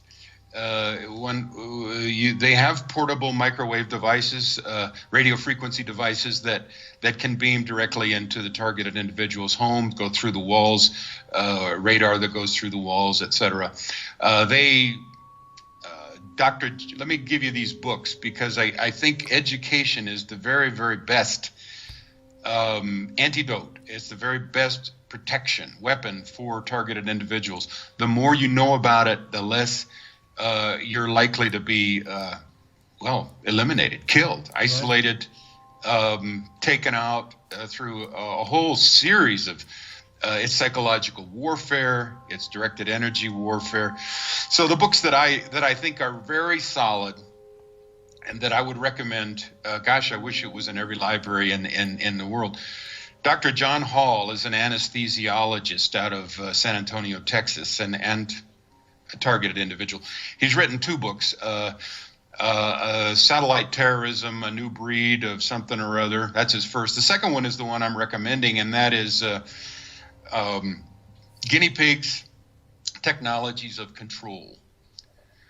And in this book, he identifies 6 phases of targeting that all people who are targeted will go through. And this is a protocol now being established around the world. First of all, selection. And you can be put on these terrorist watch lists, or whatever they want to call them, notification lists at first in Britain, by anybody. In other words, if there's somebody in your community who doesn't like you and they have some contacts with the NSA or local police, they can report to you on the experiments on people of all different races and colors and ages. And so you get on the list, you are now in the program until death. Very rarely does somebody get out of the program. So they will continue to harass you until death. Okay, selection is the first. Surveillance is the second, and this can take 2 or 3 years or more. Ideally, the target does not know this is happening, and I think this is true. I think most targets don't even know they're being targeted, period. But yeah, surveillance is the second, and they'll break into your homes, and they'll hack your emails, and they'll do all kinds of things, hack your phones, etc. The third one and fourth one go together, and that's the gang stalking, sometimes called organized stalking. Neighborhood watch groups and vigilante volunteer police, and again by all these spy groups. So we have spies all over the place being paid in this country to do this. And I'm toying now with trying to figure out what the numbers are, but it must be in the millions in America. People who are actually hearing or being told a person and potentially a criminal and maybe a pedophile, maybe a prostitute, they lie to them and say, okay, this person is we don't quite have enough on him yet, but we have an investigation underway, and the local cop will come up to this potential perpetrator and show him a file with your picture on it and tell him a bunch of lies, and they say, we need your help, and by the way, we'll pay you, $100, for instance, just to call in a location. And so they get their little cell phone app, And there's all this list of photos, in your area, and then the fusion center will have, coordinated the local police and the vigilante neighborhood watch people, etc., and whatever NSA, CIA spies are actually on hand, and then again the corporate sector, the private sector. And they'll say, okay, we want you to do this and such, and then this can involve all kinds of street theater and gaslighting and harassment. And again, the idea is to make the individual very, very afraid and paranoid, because now all of a sudden these total strangers are making your life miserable in a very systematic and coordinated way. Again, using protocols that go back to the East German Stasi. And that goes back to the Soviet Cheka, the secret police of the Soviet Union. This is how the power elite controls the street level. In other words, if there are dissidents and whistleblowers and people that aren't getting along with the program, you can take them out this way using other people at street level. And they will, as Karen Stewart, ex-whistleblower, NSA whistleblower, and current TI, says, they're drilling down into a criminal class, and they're offering them money too. So stalking is the third phase, and along with that go defamation. These people will then spread out into your community, and they'll get everybody, they'll tell them all kinds of lies about you, so that nobody wants to have any contact with you at all. So then you become isolated. Right. And of course that's the point, is to isolate the target. And to, you lose your job, you lose your friends, you lose your home. Ultimately, they want to get you out on the street where they can either kill you or maybe you're so depressed you commit suicide. And again, this program goes right back to the East German Stasi, secret police, and the Soviet Cheka.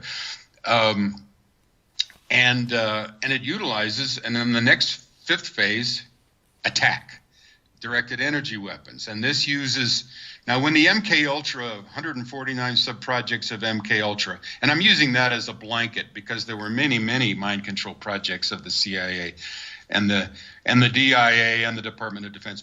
There was Bluebird, Artichoke, MK Search, MK Often, MK blah, blah, blah. There's probably hundreds.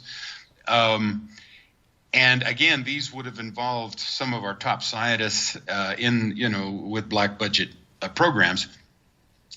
And now we're talking about the use of directed energy weapons against the individual, including voice-to-skull technologies, where they actually can insert voices in the person's head and say, I'm God.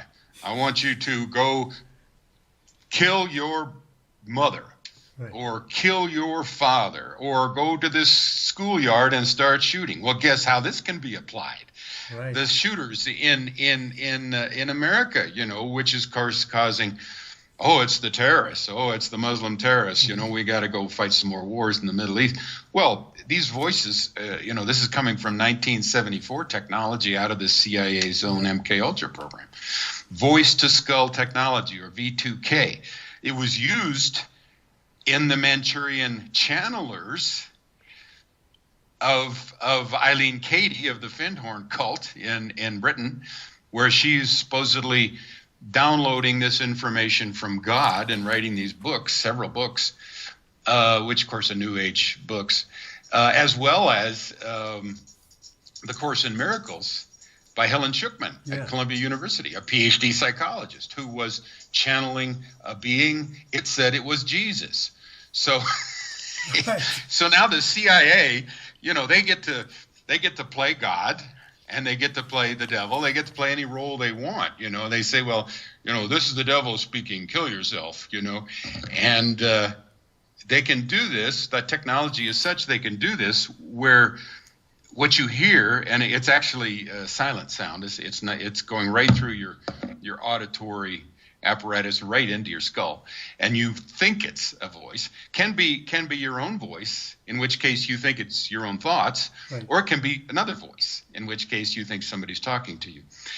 And so we're still on the six stages of the targeting, and we're in the directed energy weapons, and of course this goes on and on. But then the last phase is monitoring. So they want to monitor and see how you're doing. So, we're talking about a technocracy here, a scientific dictatorship, a big brother now, but with malevolence. I mean, you couldn't ask for a more satanic program than gang stalking. Most of the targets currently are women. Some estimate that 70 to 75% of the victims are women. Here is what it looks like in real life. Right. So these are the two main things that I had done in that week. I had spoken to the treasurer, and I had written to senators about chemtrails. The next week, my street was filled with cars. People started parking on our street at all hours of the day and night. They waited for me as I got in the driveway. They parked right in front of my driveway and looked at me, very deliberately. And as I'm pulling out to go, because I was teaching at that time at a couple of places locally, at a preschool and at an art center close by. So every time I went out to go to my jobs, I was pretty much escorted there by a joker who was parked right outside my driveway, who then proceeded to follow me and parked in front of the church where I was going to go, deliver my classes. So this went on forever, and I began to realize, my God, am I under surveillance? Is this what is going on? And all sorts of other horrible things started happening very, very quickly. So I started having organized stalking within 1 week. Mm-hmm. And then within another week, literally in the middle of the night, my entire family, we were woken up by waves of thermal energy coming in through the window. Whoa. And this was when my daughter was sleeping in the bedroom with us, in her own little bed. And all three of us were waking up at the same time in the middle of the night with extreme heat. Oh. So this was not imagined by any of us. And then one morning, very early one morning, I literally felt my brain probed.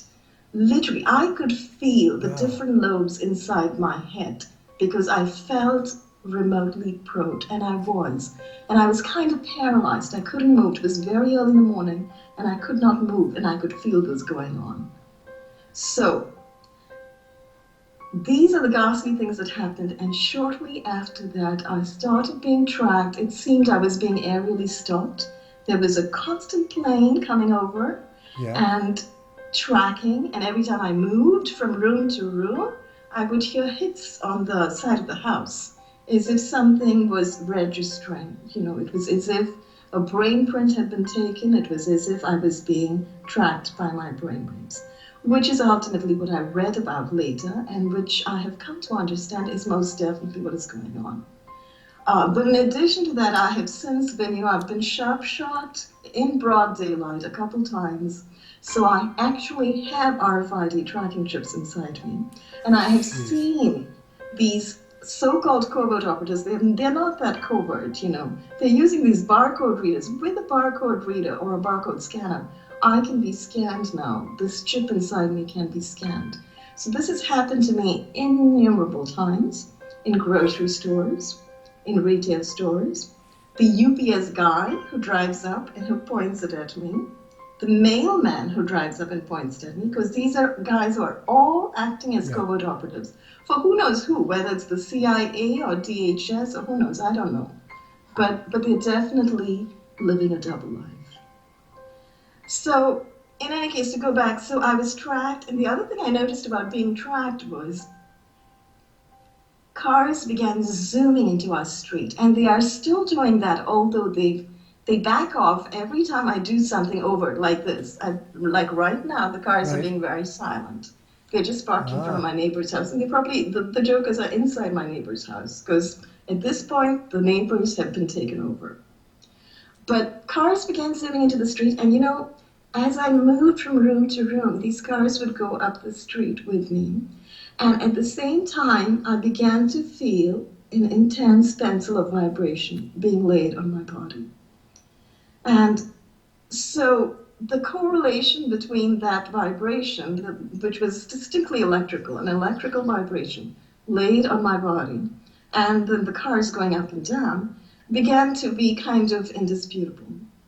They would drive up, park, and hit, and this is what they did constantly. So as I'm moving, and literally we are living in a sort of a square block, so it's easy for cars to go, literally in a rectangle around the block and do this thing. So when you start feeling electromagnetic signals on your body, it is absolutely irrefutable. And you can actually start measuring this. But all of this took me time eventually to read about what was going on to other people, to find out that you can get meters to measure these signals, and to get a meter, which I did eventually, and which was very helpful because it measured all sorts of pulses, and I started taking readings. That first meter was stolen from my house. Oh. And my house was frequently broken into during the daytime. And small things would be, left in disarray. My plants, they love to come and kill my plants. I love gardening. I have a ton of plants both inside and outside. Well, in good weather, it's snowing right now. But I would find one little twig of the plant broken off, or one leaf turned brown and shriveled. Or if I had 3 plants of a certain kind, one of them would be killed. And a lot of thick, gluey stuff thrown on the walls, desecrating my boots, put on the coffee table. So it almost looks like, it's a coffee stain or something, but it's not. It's somebody has. Oh, and in my art room where I had my classes, frequently on the table I would see this gooey, sticky stuff left. I actually read that other people had had the exact same experience with this gooey, sticky stuff all over their houses. Sure. Yeah, so I began to realize the house was being broken into. So we changed locks initially. My husband was very supportive in the beginning, and he helped a great deal, especially the first week. He went and got me a lot of shielding and so forth. But I think his patience ran thin after a week or so of this, because I was trying to shield from these signals which were hitting me night and day. And the first week when I didn't have shielding, I thought I was going to die, because I know that what microwave radiation does, and I know the cancerous effects of microwave radiation. And literally what was happening was I was being sleep deprived, which means I was being woken up 5 times during the night, both by helicopter flyovers at specific REM cycle times during the night, as well as by people making noises outside, as well as by attacks of radiation.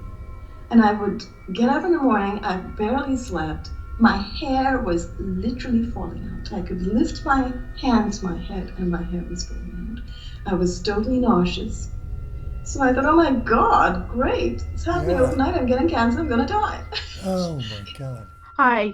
This all started for me in 1996, actually, when a cousin said to me, Millicent, they told us that we can blame anything on you. 1997, her sister said to me, it's called assimilated controlled warfare. Then she said, the devil is playing with your mind.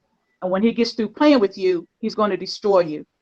And when they open you up after you're dead, they'll find that all of your organs have been stressed. Keep in mind the words or the phrase, destroy you. At that point, I was just kind of going through what looked like some emotional things. I had a marriage that ended. I now know I was actually hypnotized to walk out of that marriage. Within 3 months, I was, I guess, remote controlled to quit my job. Now that didn't make sense. It doesn't make sense to me now. At that time, I thought I was obeying God, right? Not. Because I was the head breadwinner, and I had a daughter in college. I had a grandchild who I was legal guardian for. So it made no sense for me to quit a job at a major university that I needed the money to care for my family. But that's what I did. Again, not knowing what was happening. What I do know now is that the people around me, including those 2 women who told me that information in 1996 and 97, already knew that I had been selected for this program. Now, let me show you the deceptiveness of it all. It was set up in our area by a person who was then in the Air Force, who seemingly was telling people that this was they were setting it up as spiritual warfare. So the people who were being, quote unquote, attacked in the night were being attacked by the devil. And they were able to get free of him by fasting and praying. The only problem was that that never worked for me. My fasting and praying never got that to go away. Until finally, in 1999, I was at home on a Saturday afternoon, actually working in my hometown then, took a $13,000 cut in pay to get a job in this area. All of that was part of the setup because I was being set up in this area for people to use me for research, not just for research, but also for practice. I got a call, an invitation to dinner. That invitation was for dinner with the man who I believe is responsible for me being in the program. He did reveal yesterday by subliminal messaging that the program actually is the torture program. So you see, that's not anything either that's being used under any regular basis, but surely all the news reports tell us that it is a crime against humanity. It is a war crime for those who are using it on just civilians. The ACLU has filed a lawsuit against James L. Mitchell and John Jensen, who are the two psychologists that were contracted by the CIA to design, implement, and oversee the agency's post 9/11 torture program. The person that is doing this to me was, it seems, exposed to the seer, and that's what's in everybody's ears right now in the news when torture is brought up. Survival, resistance, escape, and evasion is what SEER stands for. And Jensen and Mitchell are responsible for, or being right now sued for, the use of that kind of torture on victims who were being held in Guantanamo Bay. So for the last, well, I'll go back. 99 was this visit. I ended up with this person. 2000, I had my first surgery, both little toes. I could not get rid of the pain under any circumstances. Surgery was the only answer. What the issue was, the doctor said, was the little bones in the middle of the little toe. And so she removed them. That was to leave the toe spongy. I was to not have any pain ever again. I go for 8 years with no pain. And all of a sudden I start having pain again, not just having pain, but I received what I knew were shots to those areas of my little toes. 2001, I have a rotator tear, which takes me to another surgery, shoulder cut open. I come away with what the MRI says was a metallic artifact. I had a doctor, my primary care physician, said to me, "I wish you had told me you were going to have surgery on that shoulder under workers' comp." She said, "I would have told you to use your own insurance because workers' comp is a tool of the devil." This is February 2001. April 2003, I'm driving down my highway and I hear a man's voice say, "They can see through your eyes. Quick, don't read the road signs." At that point, I was, I guess, alerted that something else maybe happened to me during surgery, but I was already suspicious because I got a call from one of my coworkers while I was recovering from the shoulder surgery. And she said, "Oh, I'm just out in the backyard looking up at the stars." I now know that she was trying to warn me that perhaps satellites were on me. Satellites are also called stars. Then I started having problems with my left hand. When I have surgery on the left hand, is to remove the thumb joint. Now, the most significant of these removals is that it's always they call them the basilar joint, BASLAR joint. Now, that doesn't make sense, does it? I don't ever hear about that. Have any of you ever heard about a basilar joint giving people problems? So it was in 1995, the basilar joint in my right hand was removed. That surgeon refused workers' comp. He said, "I don't deal with workers' comp." So now we are over in 2001, and now it's the basilar joint of my left hand. This doctor takes that joint out, and it seems he left a little present in there for me. In February of this year, I went to surgery to try and get that little present removed. And the doctor literally opened my hand, tapped on that thing in my hand. I had an x-ray that showed it. A radiology tech pulled me into a room in 2011. He says, "Come here, let me show you this pin in your hand." And he literally showed it to me and then printed it off for me. So I took it to her. She was going to remove it. She tapped on it, said, I can't remove it if a doctor put it in it. What she says is scar tissue. I've yet to find out if what she cut away is anything that's significant. But I do know that she closed my hand, and that area is still there. So we've gone through now October 2001 with something else being put in my body. April. Well, let's say very quickly, we're talking about two different protocols. We're talking about a slow kill protocol with directed energy weapons being used on some people, and with other people, unfortunately, like Dr. Millicent Black, there is a illegal implantation, torture, and experimentation program going on with other Americans. So we're talking at least two different protocols. Actually, I would like to speak just to support everything that Millicent said so far. Absolutely everything. I think for people who hear it the first time, it sounds incredible, but everything she says, I've since heard from many victims, and I spent the last week working with another victim who experienced something very similar. So the only thing I would like to add, if anything, is everything global. Again, reading from Dr. Karlstrom's website. Some experts believe that organized stalking today is the modern expression of the MK Ultra and COINTELPRO experiment programs.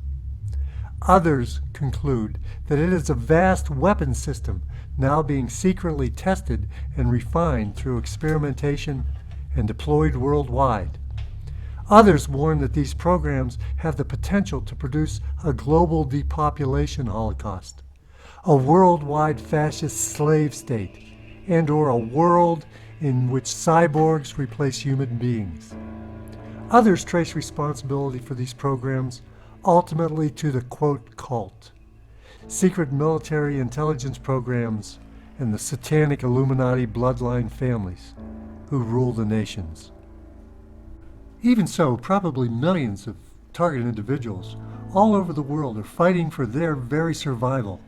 No doubt, hundreds of thousands to perhaps millions of TIs worldwide have already succumbed and died as a result of these deadly technologies of covert warfare against the civilian population. So whether TIs know it or not, by combating and exposing this criminal system, they are also fighting for the very survival of our societies and perhaps our species. For unless these perps, programs, cults, and criminals are exposed, defeated, and brought to justice, the nations and civilizations of the world will eventually be destroyed by this pernicious system.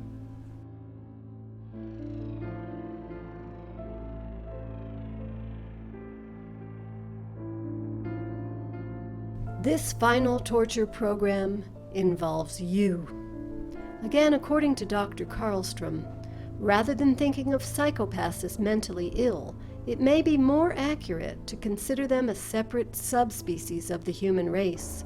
It is no exaggeration to say that while normal people are busy pursuing their activities, these characters literally sit around thinking of ways to deceive the populace into giving them control. They conceal their true objective using an ideology which includes a plan for a better world. An enemy is created which is portrayed as an obstacle to the better world. Their utopia is only possible when the enemy is removed. A portion of the population is recruited to assist in accomplishing this. Evidence suggests that the U.S. government has been entirely overthrown by a network of groups exhibiting psychopathic traits that have disguised themselves using humanitarian fronts. They are facilitating a revolution which will result in them having control of the entire world. Using the multinational force, they are waging a worldwide war against civilians to accomplish this. Again, please keep in mind, these are our tax dollars at work. That's the Air Force, the Army, the Marines, and the Navy. Then there are three major universities, of which my former employer is one of them. There are at least 5 military contractors, which include Lockheed Martin. And then there's a whole system of schools. Would you please tell me What teacher can explain to a child in the kindergarten or in the 6th grade or even as a senior how a tax dollar can be used to torture a woman, a female body, and that child be allowed to watch it? So what are we doing with the mind of that child while they or if they're using me for some military university soldier to get his master's degree or his PhD, how can he determine in his own conscience that he knows there's a woman in America who is being mistreated in this way, and I'm using her data to substantiate my dissertation? Then who are we turning out? What are we turning out in terms of people with conscience, people with morals, people with integrity? And yet all they have to do is keep quiet and get the degree. Well, we're basically creating a whole society of sociopaths, and we are creating a society that is the opposite of what the American experiment was all about, and that's the rights of the individual. We are teaching people to worship the government as the only entity that tells you right and wrong. And that is so un-American. And that's the danger. We are turning into a civilization that is not worth saving. I have trouble praying for my country because I look around and it looks like Sodom and Gomorrah to me. And I remember that Billy Graham's wife said, if God does not judge America, he's going to have to apologize to Sodom and Gomorrah. No ifs, ands, or buts, period. So I basically end up praying for the remnant, for those of us who know what's right and wrong, and care. Because these people who think that the government, this is government sanctioned murder. All I have to do is sit in my house and turn on a device, when they say to, and I'm a patriot and I'm getting paid under the table. I'm getting paid money under the table, or services, or, washing machines, new cars, gift certificates, that type of thing. These are not human. These are counterfeit humans. And I do not pray for them. I pray only that they go to judgment, and I hope it's soon. But the society is becoming one that is not worth existing. And that is a danger. And I point out to people from an intelligence analyst point of view, when you have to look at the globe, you have to look at the world. We are not the only entity in the world. If I'm looking at the United States experimenting on its own citizens, killing and torturing them, then I think, this country is a danger to mine. This country is a danger to China. This country is a danger to Russia. Yeah. Are we going to let them exist? And that's my question I pose to people. You have to understand this is beyond the United States. The other countries of the world are watching, and we are now number one threat. If we do this to our people, they say we'll do it to them, and they will have to act first. Wow. Wow. But that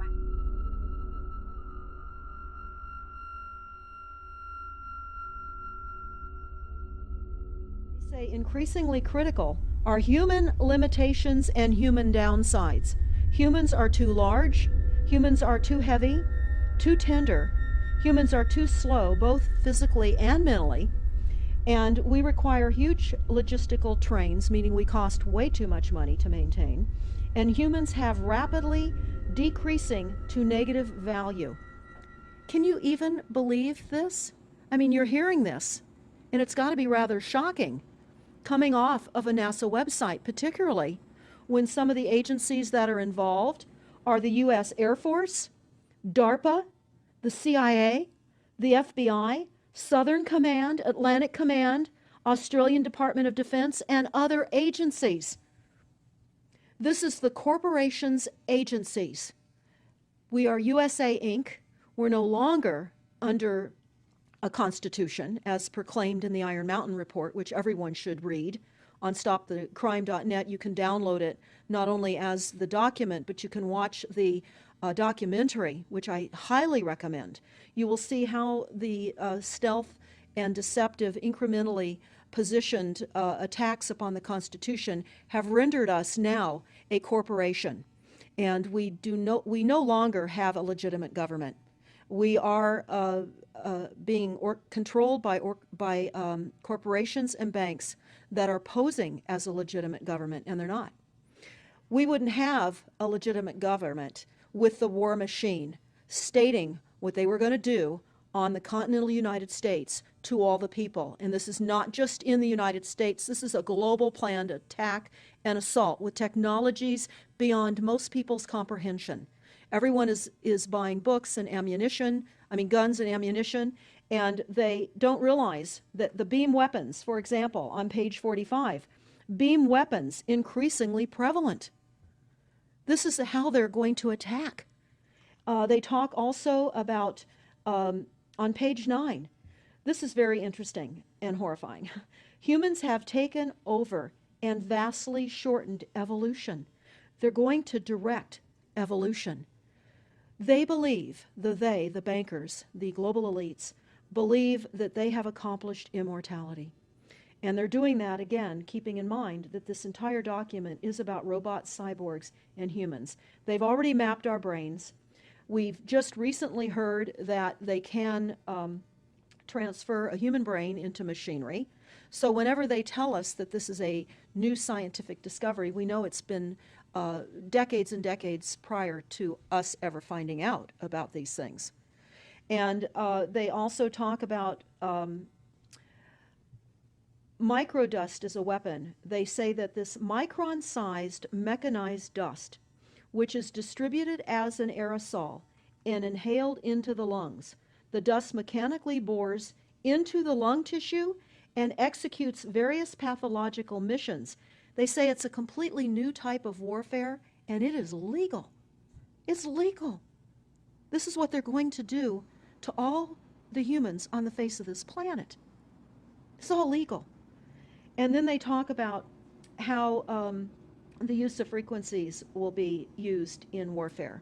And we know, for example, the smart meters that are being deployed around the globe, the replacement of our electric meters, which will also and does include the replacement of all of our gas meters and our water meters as well, and will be connected to our food supply when they collapse the currency and they issue energy allowances, and that will all be controlled through the metering system.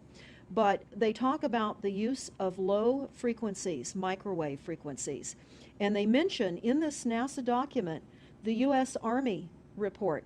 The U.S. Army report is on our website, smartmetersmurder.com.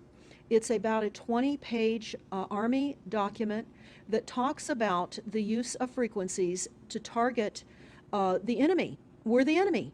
And they say 100% of the human population will be affected by these frequencies. Some will be the canaries in the coal mine, which is a term that they've been using as people have been dropping like flies.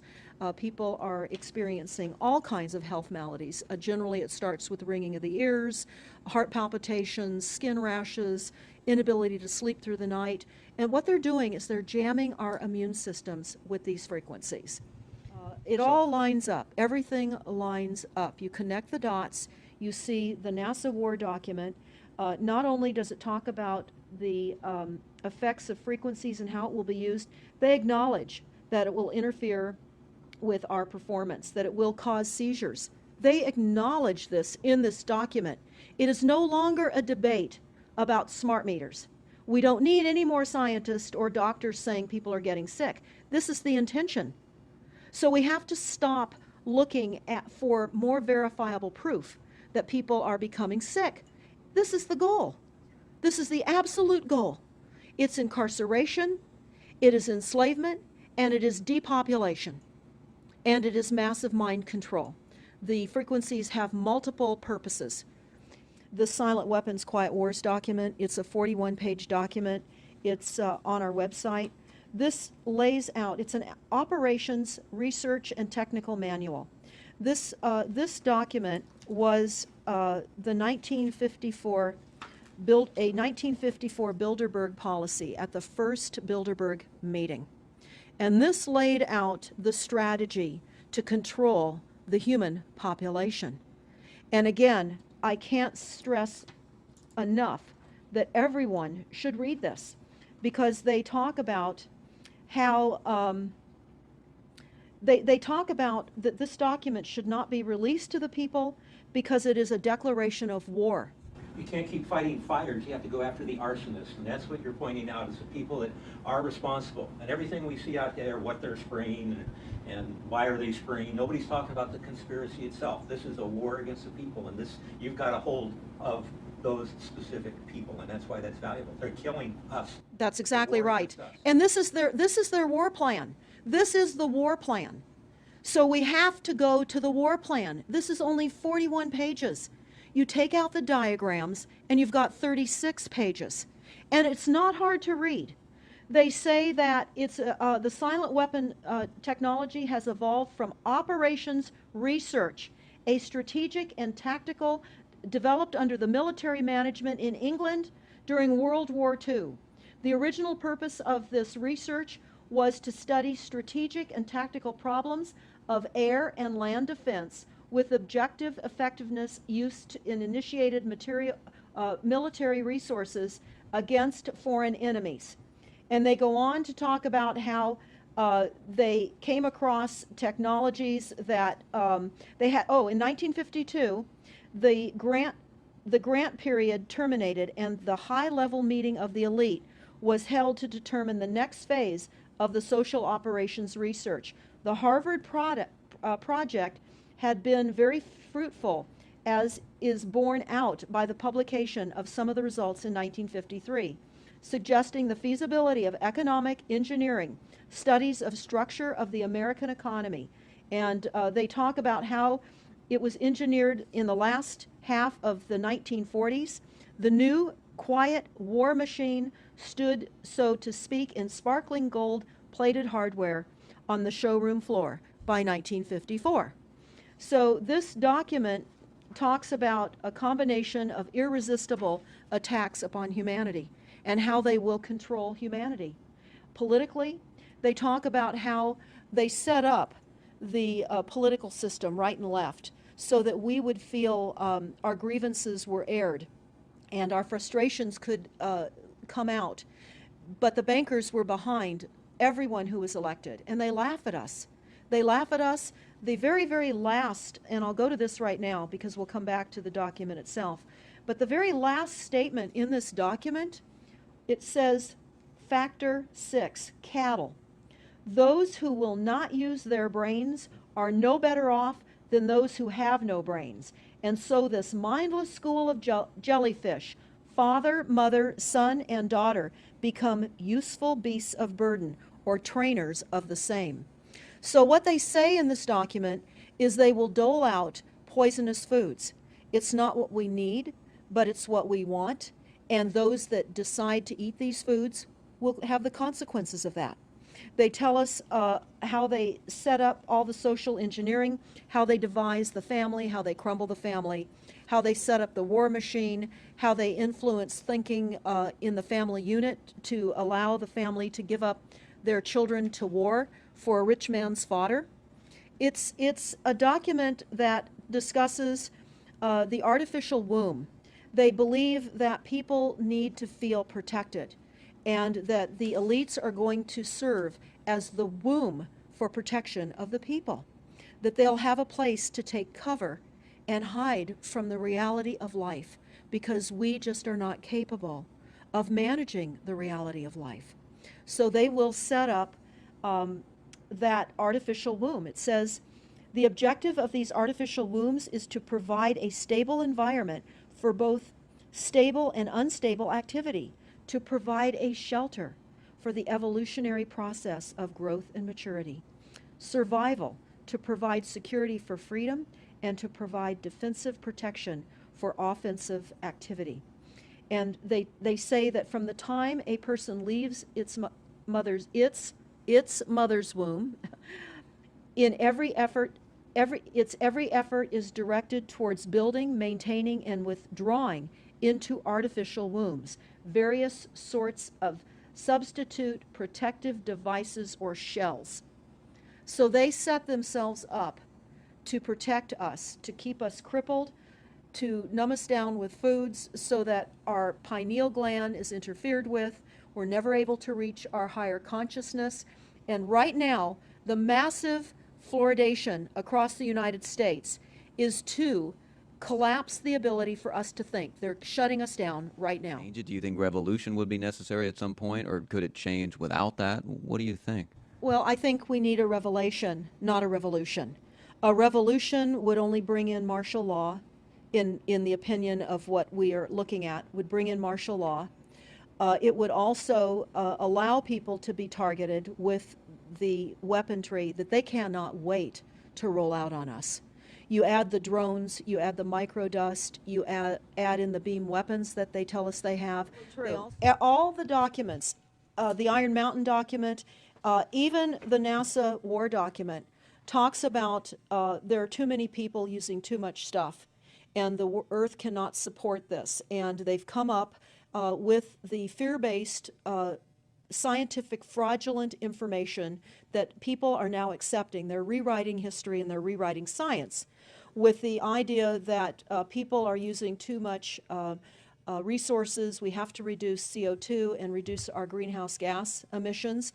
And that is flying through every city across the world right now. It's written into all local government documents, and cities now are, well, California, for example, with the CARB initiative, where we have to actually pay for the air we breathe, and we're taxed for the air. It's like the fiat money. We've accepted false-backed money, which they tell us in the Iron document, or in the silent weapons document. One of the reasons that they send our men and women off to war is to reduce the population, because they have stolen from them.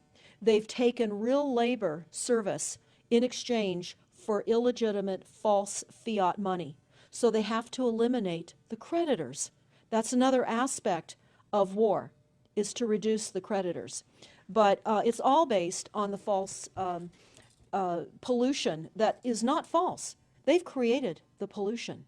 When you look at the Iron Mountain document, you will see the methods in which they were going to create pollution. They even say that they will deforest us, and they're doing that with the chemtrail, the secret chemtrail or geoengineering program or weather modification. Actually, that program has multiple layers. Not only does it increase weather events, we've just experienced some horrific events here in the United States with massive tornadoes that just destroyed a number of cities in Oklahoma. We're being hit globally. They're hitting our food supply. It does reduce our food supply. It will increase the cost of our food. It's changing the pH in the soil, which will then fit to the prescribed Monsanto mega corporation food takeover of the globe. That is the intention of Monsanto, is global food domination. They have the seeds. The seeds will grow in the polluted soil that they are creating. This is all by design. So what do we do about this, you asked? We first must become educated. And I would say that the quickest way for people to become educated is look at these very simple source documents. Look at the Quiet Weapons Silent War document. Look at the Iron Mountain document and the New World Order Exposed 1969. They're all on our website, stopthecrime.net. Of all the research we have done, if you just get those basic documents understood, if everyone understands the fraud, then we will be able to eliminate this. We don't have to go on with this fraud. We do not. And people keep saying, well, there's more of us than them. Well, that may be true. But sadly, now, there are technologies that are so unbelievable that people won't even realize what hit them. And that is the strategy of the future wars and the wars that we're facing in our country. But I would say everyone needs to look at the NASA document. You need to move from the illusion, the non-reality that you are living in. You need to move into a new reality formed by the truths that these documents convey. So that then from those realities, then you can look at solutions. You can't shoot from the hip and look for solutions if you have not learned who's doing this to us, how they're doing this to us, and the documents that tell us how they are doing this to us. Like the Truman Show, which was designed to create a false reality for entertainment, the false reality we have now is designed to kill us. This is a war against the people. This is why that tabloid came out, Prepare to Die. And they're doing it in so many deliberate ways in which those documents show that it's been in the works for a long time. And you not only see the individuals, which can be kind of identified with the Bilderbergers, the Trilats, and Skull and Bones. They are in the saddle. They are the ones determining policy, the scientific advisor to the president of the John P. Holdren in charge of the chemtrails. We have MITRE with the former head of the CIA directing all these branches of government. We've got guys like Leon Panetta, which is the head of the CIA and the Department of Defense, moving our armies over to NATO and moving without a constitution. This is a direct war against us, and we see people dying like flies now. And like you said, it doesn't have fingerprints on it because of the methods that they're using, but it's as real as people getting strokes and cancer and autism and Alzheimer's. It's so clear. I mean, the stats, the mathematics prove the point. And so they have to know, people have to know what's going on to strategize to fight it. And they can, because the only way they're getting away with this is by the lies. And if you succumb to the mass media, the three networks, and the two wire services, you're never going to get out of it. Well, it actually says in the document, in the NASA war document, that they will use mass media propaganda. That is prevalent. CNN syndrome, is that? Yeah, that's one of the things that they call it. But they're literally going through this document. Oh, they're going to also use explosive dust opportunities. They talk about how, the dust will infiltrate deeply into buried and other such targets. They're saying in here too, if you move, they can see you and you're dead. So the technology, sensors in everything. There is an amazing mission statement that I found on PSI technology out of the Carnegie Mellon Institute. And the mission statement stated that they were changing the global infrastructure to that of computers and technology, and that would include our entire structure, not only utilities, but civil, government policies. And what is also very interesting, we went to Al Gore's recent book review. He wrote a book called The Future, and he talks about how artificial intelligence is going to take over, and that we're going to see changes within the United States that have not been seen in 500 years. And he talks about how it's just not efficient to continue with humans. The same thing. These all tie in. They all tie in. We have a think tank that is plotting and scheming against humanity because they believe that it's too frail. And they talk about the U.S. Brain Project, and it begun in the 90s. They say that it was funded by 16 organizations across 5 agencies. NIH, which of course is the National Health Institute, the Department of Defense, NASA, and the Department of Energy. And they talk about how they have over 10,000 individual presentations at annual meetings for the Society for Neuroscience. And essentially, they have redesigned humanity. The levels of technology, the length of time that they've had technologies are unbelievable. What they also say in the Iron Mountain documentary is that they will control the educational system, that they will replace the education system with computers. They're saying that in the NASA document too. Everything will be telecommuting, teleshopping, teleentertainment, teletravel, teleeducation. This way they can rewrite history. Everything will be on Kindle, and it'll be very easy to change books, to change the language. So they're rewriting our vocabulary. They're rewriting everything about us. And they're keeping us so sick from the fluoride, from the aspartame in the food, all of the dyes and chemicals on everything. I mean, even the receipts that we get from filling our cars with gas are poisonous. We shouldn't be touching them. And so we need to navigate. I say that life on a daily basis is like trying to walk through a landmine field. And if you get to the other side at the end of the day, you've made good choices, because they've certainly put and place landmines in our lives. Yeah, it's hard to avoid, really. I mean, The impact that it's having on our lives, that we should be sitting here right now having this conversation because of what has been orchestrated against us. Our futures are being determined for us. Our lifespans are being decided upon. So we are in a takedown of frequencies admitted by this document. We have the proof. We have the military, the agencies that admit to this. We don't need to prove the deaths on the campuses near towers because it says towers will be used on page 98. It says that towers will be used to emit frequencies. So again, this is their document. This is what they tell us on page 98. A typical scenario: takedown of the U.S. by 10 people and $10 million. Binary biologicals, imported vitamins and clothing. The food supply will be poisoned. Terror attacks with vaccines and with viruses. They talk about our railroads will be attacked. Selective anti-personnel with radiation frequencies, microwaves from the towers.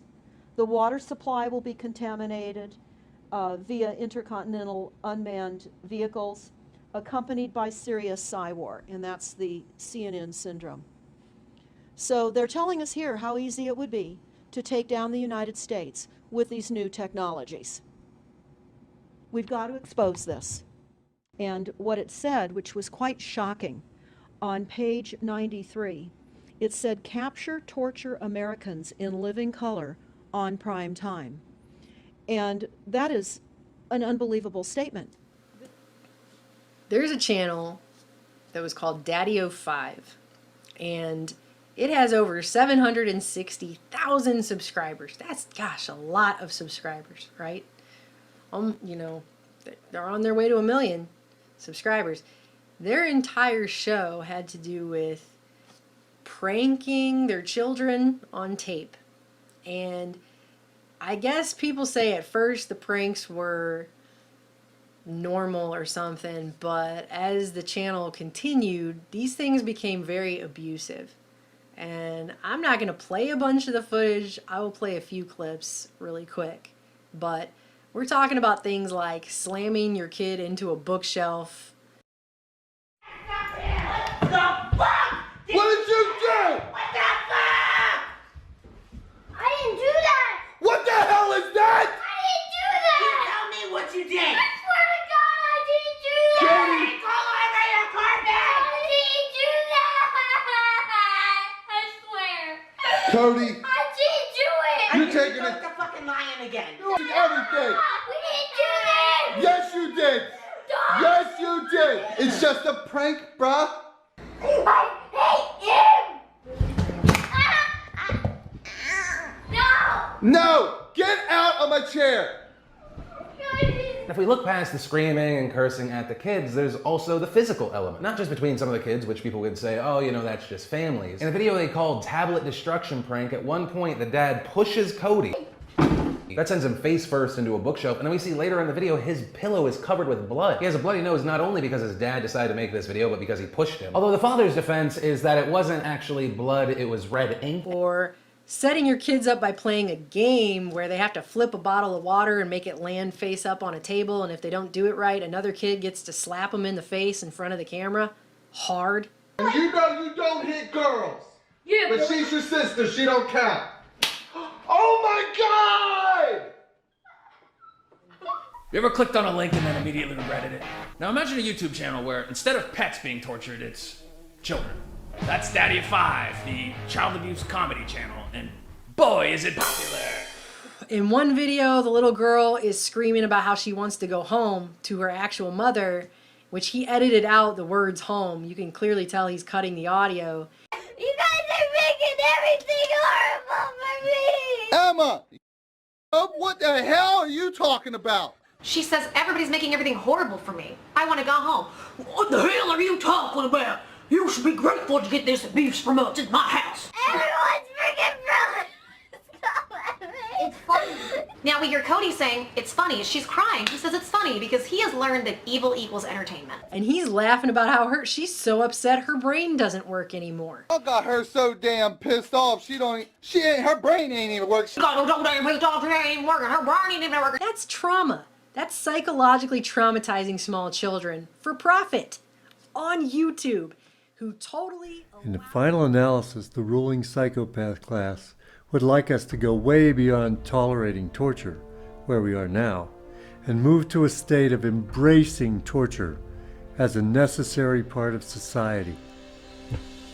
They want you to endorse torture as a way of controlling extremist thoughts, which by definition are any ideas not issued by or sanctioned by the state. As a human, you should know that for everyone that is subject to torture, we lose a little bit of each of our individual humanity.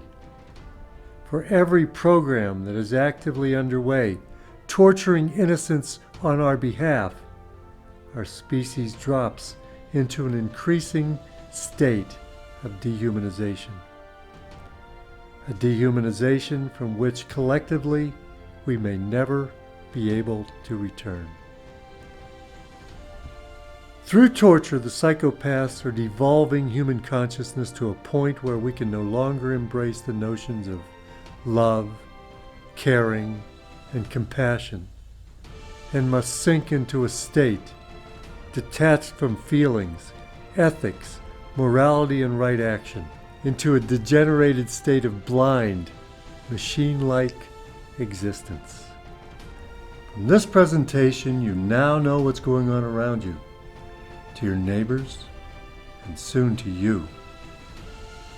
You also must realize that there's no escape without resistance. There's no future for humanity without your involvement in pushing back against the psychopathic elites that wield the torture instrument designed to control, dehumanize, and devolve mankind into a state of being which constitutes the cruelest state of perpetual slavery. Please wake up and take action. While you watched this video, millions of people were being tortured by deep state agencies throughout the world. Have compassion. Help make these atrocities stop. Not just for their sake, but for your sake, and the sake of our children and grandchildren. Thank you.